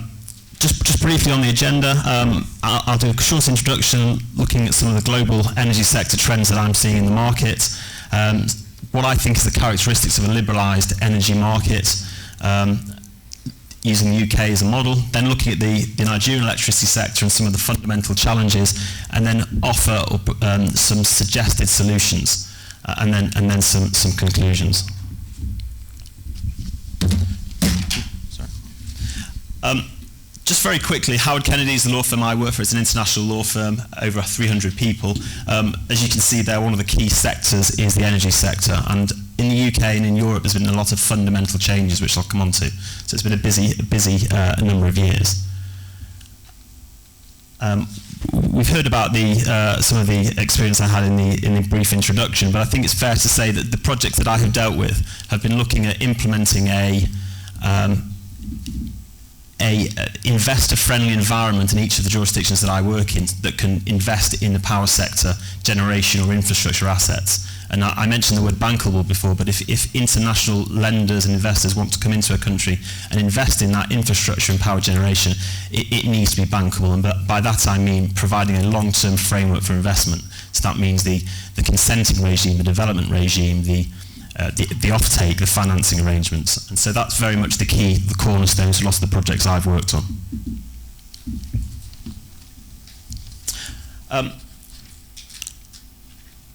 I thought it'd just be useful just to sort of scene set and acknowledge some of the global energy market trends that I'm seeing at the moment. Really, the energy sector around the globe is undergoing a period of transformation, and this 3 Ds, as they call it, decarbonisation, decentralisation and digitisation of a lot of the markets across the globe. And really I think that one of the key elements is this decentralisation, this ability of actually, rather than developing large power stations, it's actually developing more nimble, more flexible, decentralised, agile assets that are closest to the point of use. And so we're seeing that very much in Europe. And you know, the Minister also talked about some of this embedded generation or customers that are connected to the distribution system. And I think that has a number of benefits for the overall system, including the deferral of CapEx upgrades to the infrastructure, to the transmission system, by having more nimble embedded generation assets. So again, that's something that I'd be very keen to hear more about in terms of the Nigerian overall power sector. Electricity consumption is to double until 2035.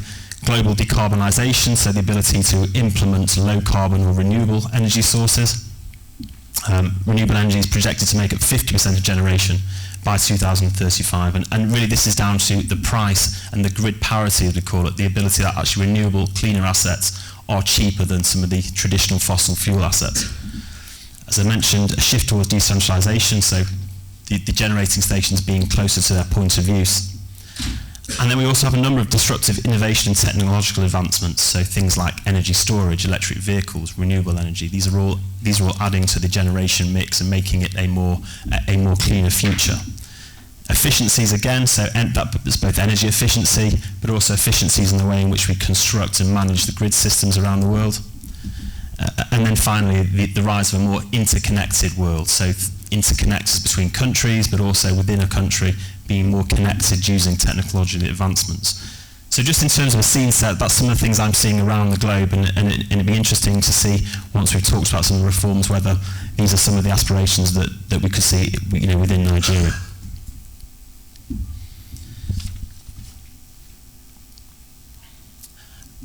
And the final point there is, but there's lots still to do. 14% of the world's population still do not have access to electricity.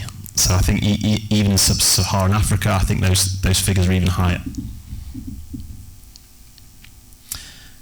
So I thought it'd just be worth clarifying what I think a liberalised energy market is, and perhaps then we can compare what we have in Nigeria at the moment against what I think the key principles of a liberalised energy market.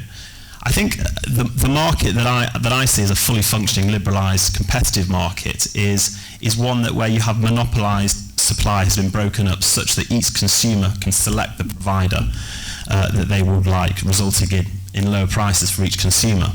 So that means that there's the separation of network maintenance from generation, a separation of direct supply from the generation of electricity, and then the creation of incentive structure to set market prices in a monopolistic competition.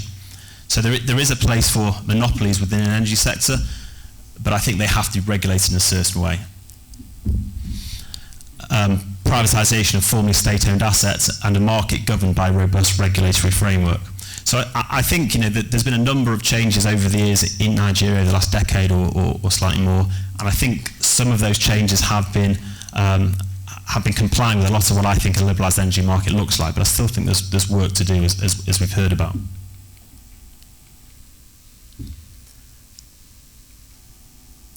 So just to firstly just give a brief overview of the UK market, and then we'll come on to the Nigerian market to give a comparison.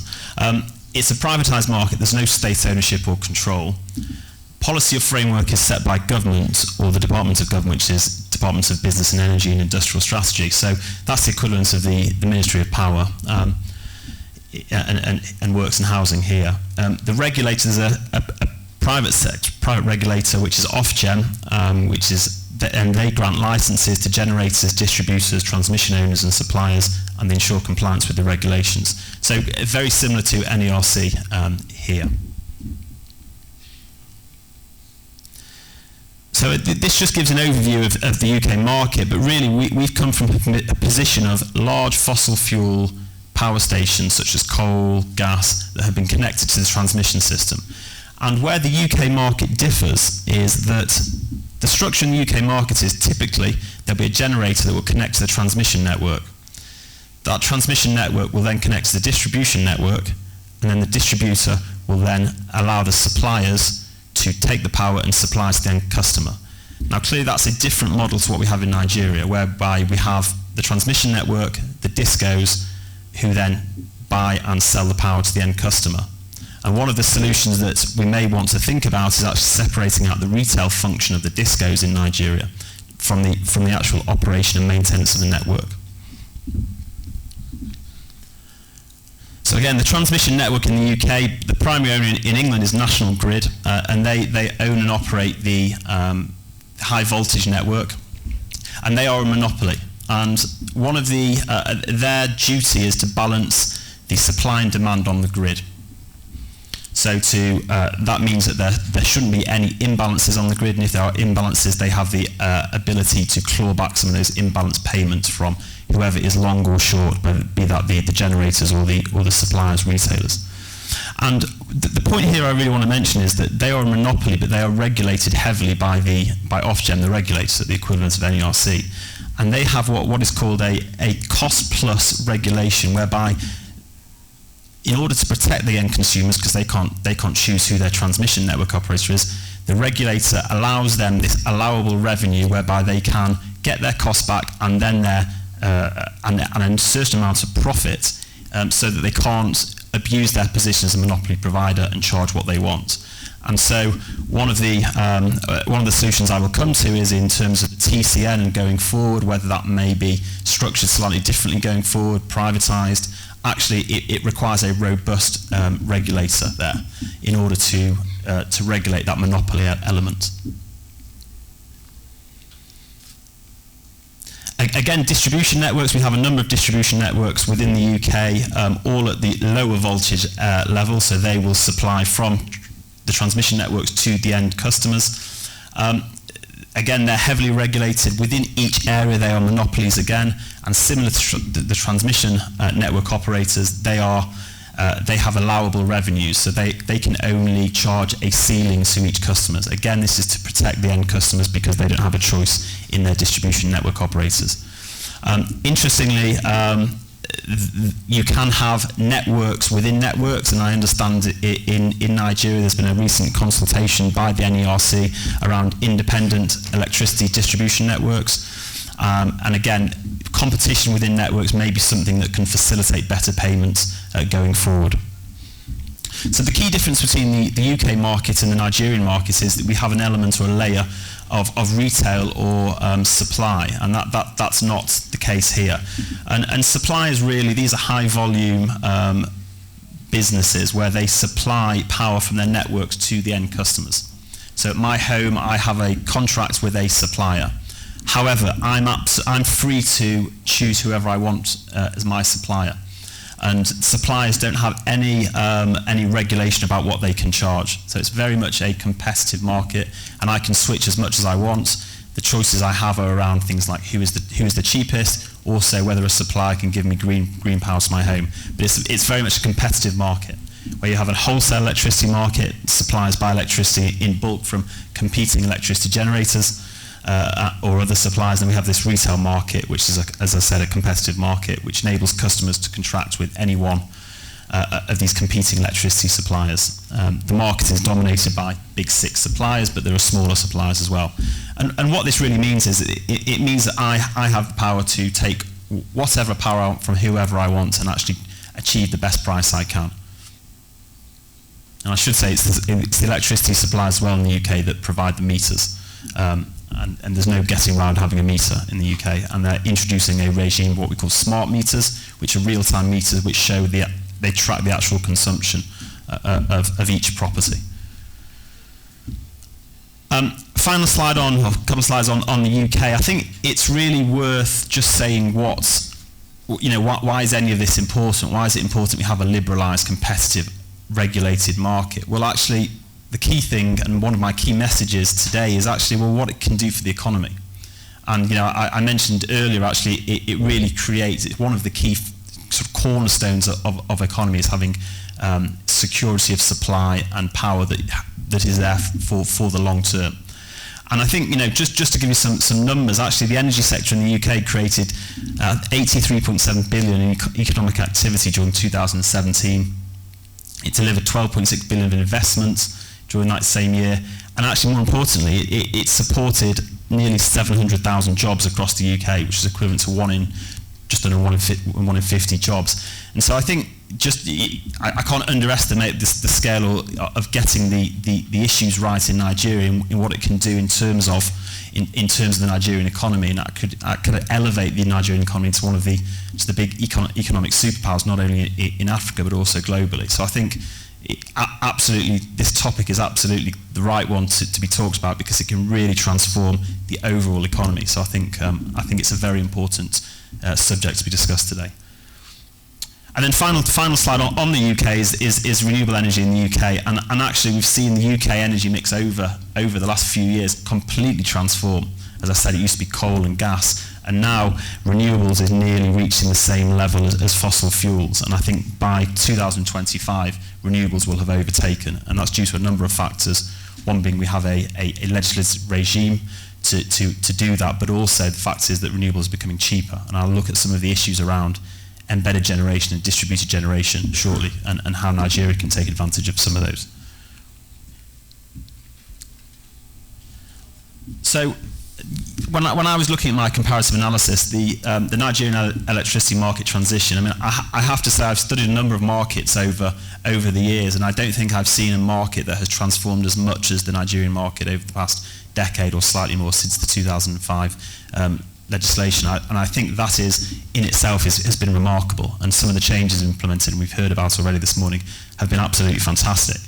I think there's still a number of things to be done, and some of those are fairly chunky, big issues, but again, they're not intractable. They can all be solved. But as I say, I think it's absolutely the right approach that has been done so far. I think just a couple of points on generally the sort of the movement where things have gone and looking forward. I think privatisation only works if the market signals are robust enough to attract investment and the expertise of new sector entrants at scale. Foreign direct investment into Nigeria's power sector has not been significant to date. The privatisation of the GenCos and the DISCOs was largely financed with debt from Nigerian banks, as I understand, and with most of the equity from Nigerian sponsors. And really, I guess the key aim or objective in the reform is actually to attract not only Nigerian money, but also money from abroad as well. And so that goes back to the regime being robust and bankable in the widest sense. So some of the key issues which we've already heard about are sort of cash shortfalls in the sector, low DISCO payments, insufficient gas supply to power the existing and expecting generation fleets, and a weak electricity transmission grid. And so the question I have at the end is, will foreign investors perceive the ratio of risk to rewards as too high to justify investment? So on the following slides, I've set out what those key issues are, but also some potential solutions that we may want to think about. And I haven't set out all the issues, because that would, the sector is very large, but just some of the key ones. So clearly the 2005 and the privatisation was a major milestone in Nigerians' transformation of the energy sector. And I think what's quite clear is that you had this unbundling, and it's the right approach going forward, this privatisation. And I think absolutely that is where the market should be going. Obviously, we have the DISCOs and GenCos, which are still quasi-owned by government. I think it's a 40% stake by government. And the final piece potentially going forward may be TCN, and how we consider that may be privatised going forward. And I think there's a lot of advantages of privatising the transmission sector operator as well. And I can talk about some of those issues and how that may be done. And another really interesting development is, obviously, as we heard about, is MBET and how that is structured. And actually they're almost this cushion between the DISCOs and the GenCos.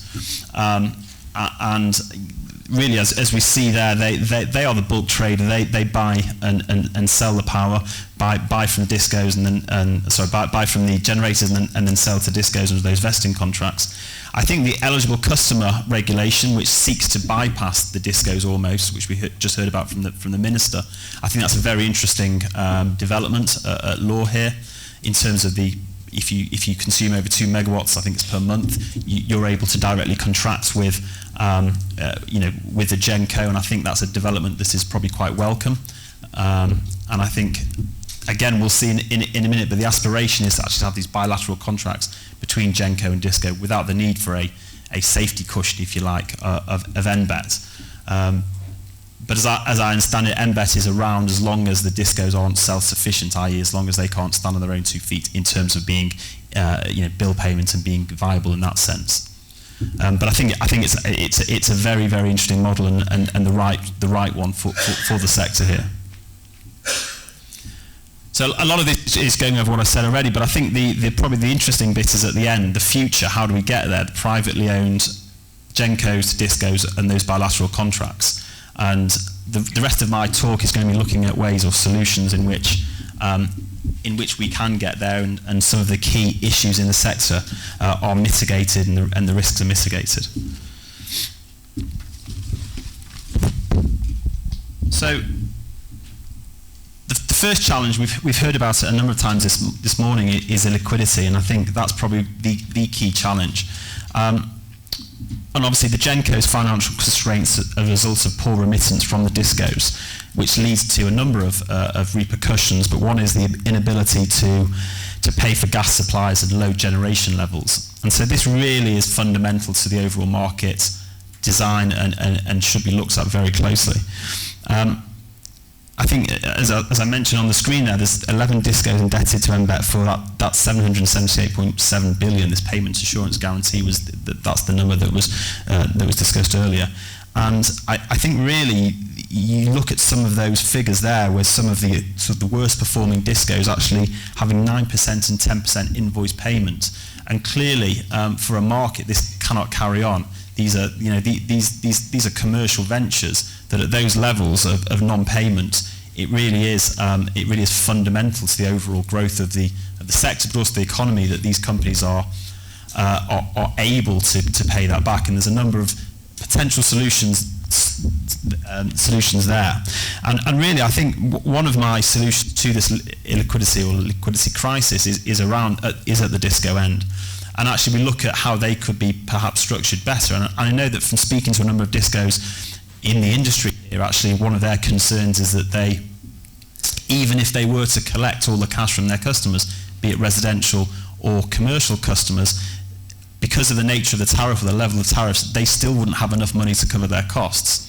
So I think that's one of the I guess one for the regulator in terms of the tariffs. What can be done for the tariffs for the discos in order for them to be able to recover their costs. Currently, it sounds like they're too low at the moment. Again, and this may be a slightly a draconian solution, but actually, if the discos can't collect cash, if they're still underperforming in that sense, and actually then you may have to consider actually taking some of those discos, the worst performing ones, back into public ownership. And I guess that's not somewhere we want to go, but actually if you have a number of commercial ventures that are not performing like that, then I guess that's the kind of the end the end sort of stick to push them to. And I guess, and that may not be popular, but I guess when you have underperforming assets like that, that may be something. I think one of the key solutions that may be of use here is actually looking at the discos. Actually, they have a lot of functions at the moment. It's cash collection, it's implementation of metering, albeit through a separate company. It's the ownership and operation of the distribution assets. And it may be that there is consideration of separating out some of those functions. So the distribution asset function, purely the pipes and wires, from the retail or the supply end, the cash collection. And really the advantage of doing that, like we have in the UK, is each company is ring-fenced from one another. So at the moment it sounds like the discos are actually quite under-resourced. They have lots to do. They cash collect and own and operate the system. So actually we may want to consider going forward actually separating out those functions. And that may alleviate some of the issues around cash collection and payment and energy payments. Because at the moment the discos will struggle to raise any additional capital whilst their businesses are loss-making without the intervention of the public sector. And so, for foreign investors looking to, pension funds, large infrastructure funds looking to invest in the Nigerian infrastructure sector, I think discos will probably not be something they'll be looking at the moment, just given the low cash collection or low inability to pay. So I think that's probably one of the solutions there. And I think also the discos have high ongoing operational costs because of those different elements of their functions. So I think it's a combination here of actually looking at the tariffs. So is the tariff structure, is that the right one at the right level? And also looking at the actual function of the discos in terms of can we make that more streamlined or efficient in terms of what they're doing.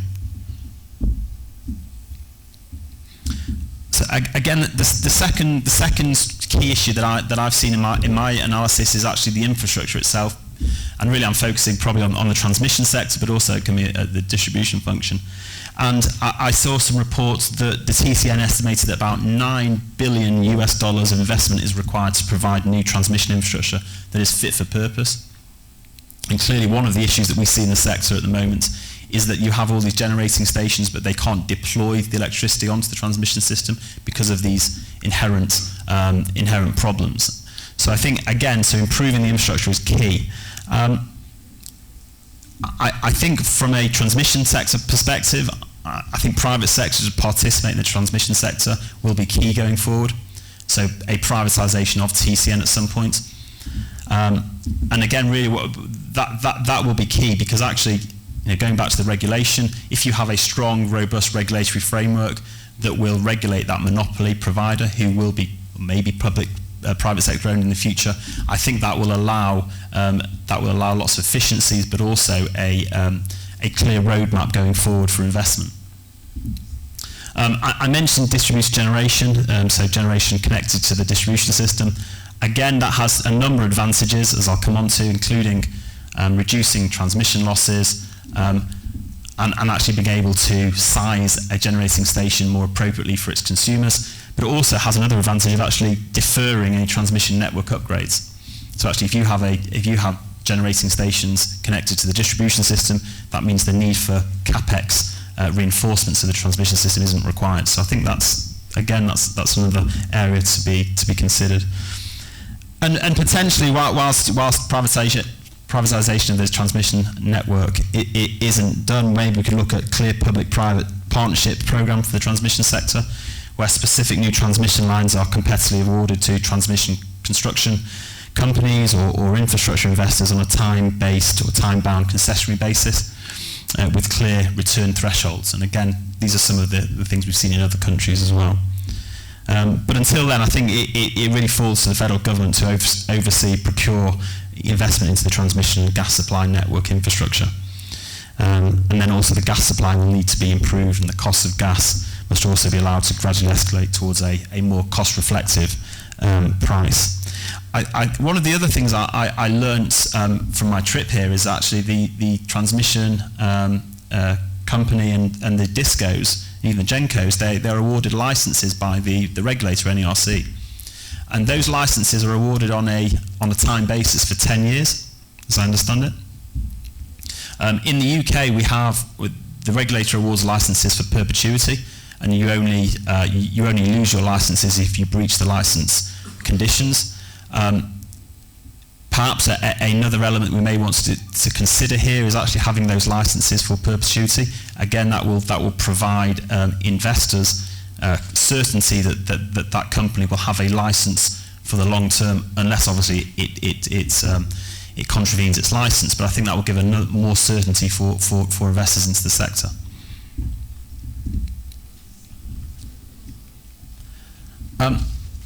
I discussed MBET before, and I think that's a really interesting structure. There's obviously some key concerns from an investor perspective with the structure. At the moment, it's an empty shell with no balance sheet, although it's owned by government. Therefore, there's concerns about creditworthiness and its ability to offtake and pay for power, and that would be something that any foreign investor would look at immediately. So it's a question of how do we mitigate that risk.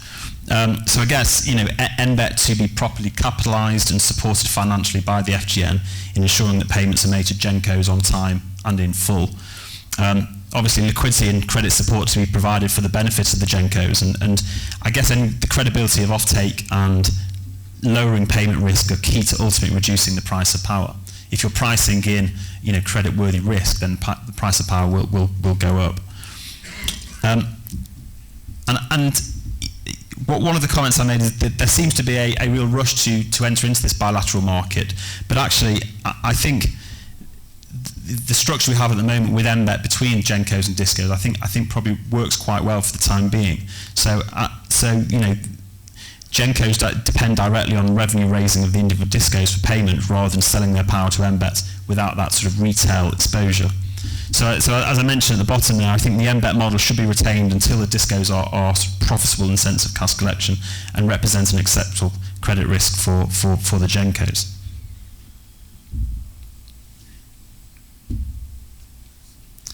And then the fourth and the final sort of big challenge that I looked at was the tariff structure, and clearly the issue is that the tariff structure should support sector liquidity. And so that's the tariff structure both from gencos to NBET and almost discos, but also the end customers as well. And as I understand it, the NBET PPAs are structured or reflect a cost-plus model, whereby the cost of power for each individual genco is determined by a formula which compensates the genco for costs incurred. But actually, query whether this should be on an individualised basis to reflect each individual genco's costs and the different power generation sets. If you have hydro, it's very different in terms of cost to a CCGT or a gas-fired power station. And query whether actually individualised power tariffs under those PPAs should be deployed rather than, as I understand at the moment, a sort of flat price per unit is sold irrespective of the type of generation. So inclusion of those sorts of cost-reflective tariffs and the FGN to clarify and agree with the gencos the basis on which it would procure power from them, whether it cost plus or flat tariff.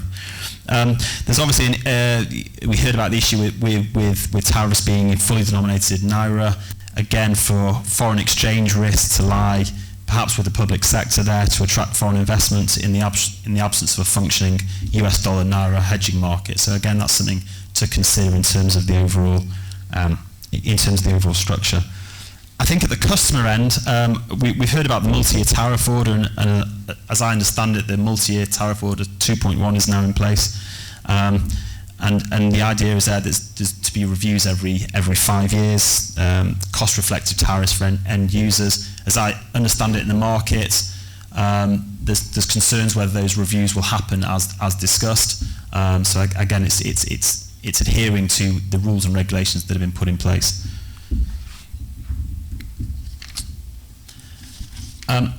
Just a couple more slides, perhaps on sort of distributed generation and employing renewables into the Nigerian market. I think there's very much a case of actually getting the system right before we start talking about sort of low carbon or renewables in the system. But I think it's just worth mentioning some of the structures that I've seen in the Nigerian market. Distributed generation or more nimble, flexible assets rather than the large centralised power stations, they have a number of benefits, as I've mentioned on the screen. More reliable, secure energy supply that avoids line losses and can incorporate renewable energy sources, and so avoiding certain of the transmission costs.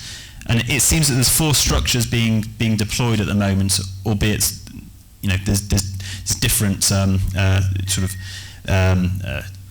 use of each one at the moment.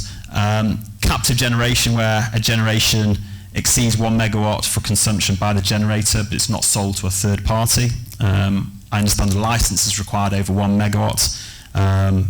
Therefore, we may want to streamline the licensing for some of these models. Off-grid, as we heard about just before, so standalone power generation systems for rural areas or small communities with independent electricity distribution networks. So, for example, solar, wind, hybrid systems, embedded generation, so connected to the distribution networks. Currently, there's only a small penetration of those, as I understand it, in the market here. And then on-grid, so the sort of large-scale grid connected. And typically, some of these models the ownership is by private investors or by the end user. And each one has slightly different offtake structures, as I understand it. So the end user is the offtaker for the captive generation. For the off-grid and the embedded generation, off-takers are the commercial customers or residential customers as being proposed. And then at the bottom, I talked about the eligible customer, which the Minister just talked about as well. One's consuming over 2 megawatts of power per month. I think that was the Electricity Power Sector Reform Act, Section 25, which said that they can directly buy from gencos to avoid some of the disco non-payment issues we've spoken about. And I'd be interested to hear whether that eligible customer that option has been taken up to any significant level so far.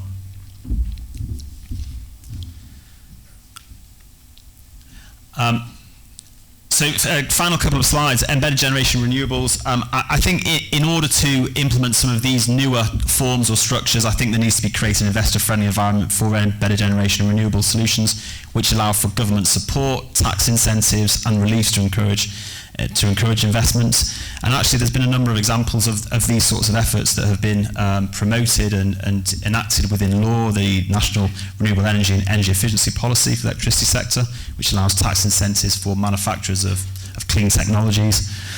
renewable energy master plan. But I think with all these sorts of structures, I think funding support from the World Bank, development finance institutions, NGOs are required for the purpose of electrifying Nigeria. And again, from speaking to market participants here, do we need an increase in energy tariffs? I think a lot of customers would be happy to pay more for their energy as long as the power is stable and reliable. So I think, again, that may be a policy discussion there. And then the penultimate slide, other energy development opportunities.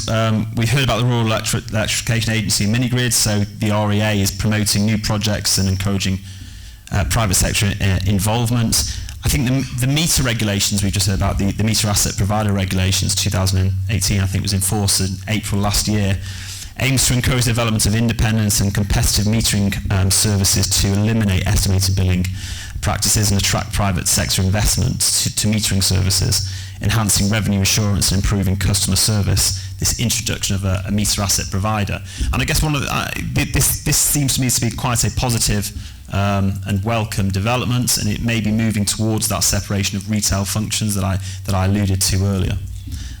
Again, it sounds like there has been mixed uptake of meter inputs so far, but it'd be interesting to see thoughts on whether firstly you think this is the right approach, but also that will be the uptake will grow. As I mentioned, electricity distribution franchising, the regulator produced a paper in April last month about sub-franchising of disco operations and their areas in order to improve quality of supply and investment in metering, billing, collection and network expansion. Obviously that's just consultation, but it'd be interesting to see whether actually having networks or sub-franchising of distribution functions will actually work in the long term, but an interesting development. And then the last two, energy storage, I've seen an absolute monumental growth in Europe and US and other parts of the world in energy storage. And I just thought it might be quite interesting just to mention this, because one thing that energy storage does is it balances the network, or actually it allows energy to be stored when there is when there's high generation, and actually deployed when there is low generation, and this wholesale price arbitrage, buy low and sell high. But actually in Nigeria, when you have power cutouts, actually having energy storage at scale may help some of the resilience of the overall grid. And then a final point, provision of cooling infrastructure. It's not electricity, but actually is there something that can be done in terms of high demand areas, built up areas in the city, where having more centralized cooling infrastructure coming from things like combined heat and power. Again, that might be something that may be worth considering. So just in conclusion, and some sort of further thoughts, I think the scale of Nigeria's power sector reform is unprecedented, not just in sub-Saharan Africa, but from my perspective around the globe. And I think that has to be a very, very positive development. Much excellent progress made to date, but the reforms won't be effective unless the key structural issues are resolved.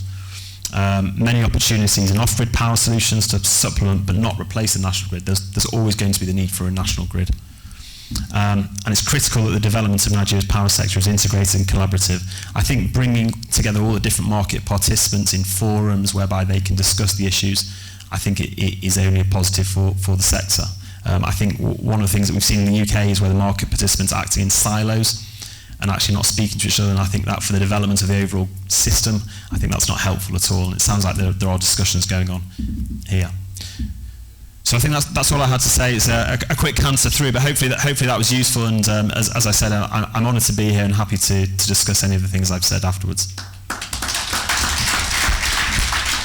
Thank you very much, sir, for breaking down all of the issues in a very readable and easy to understand structure.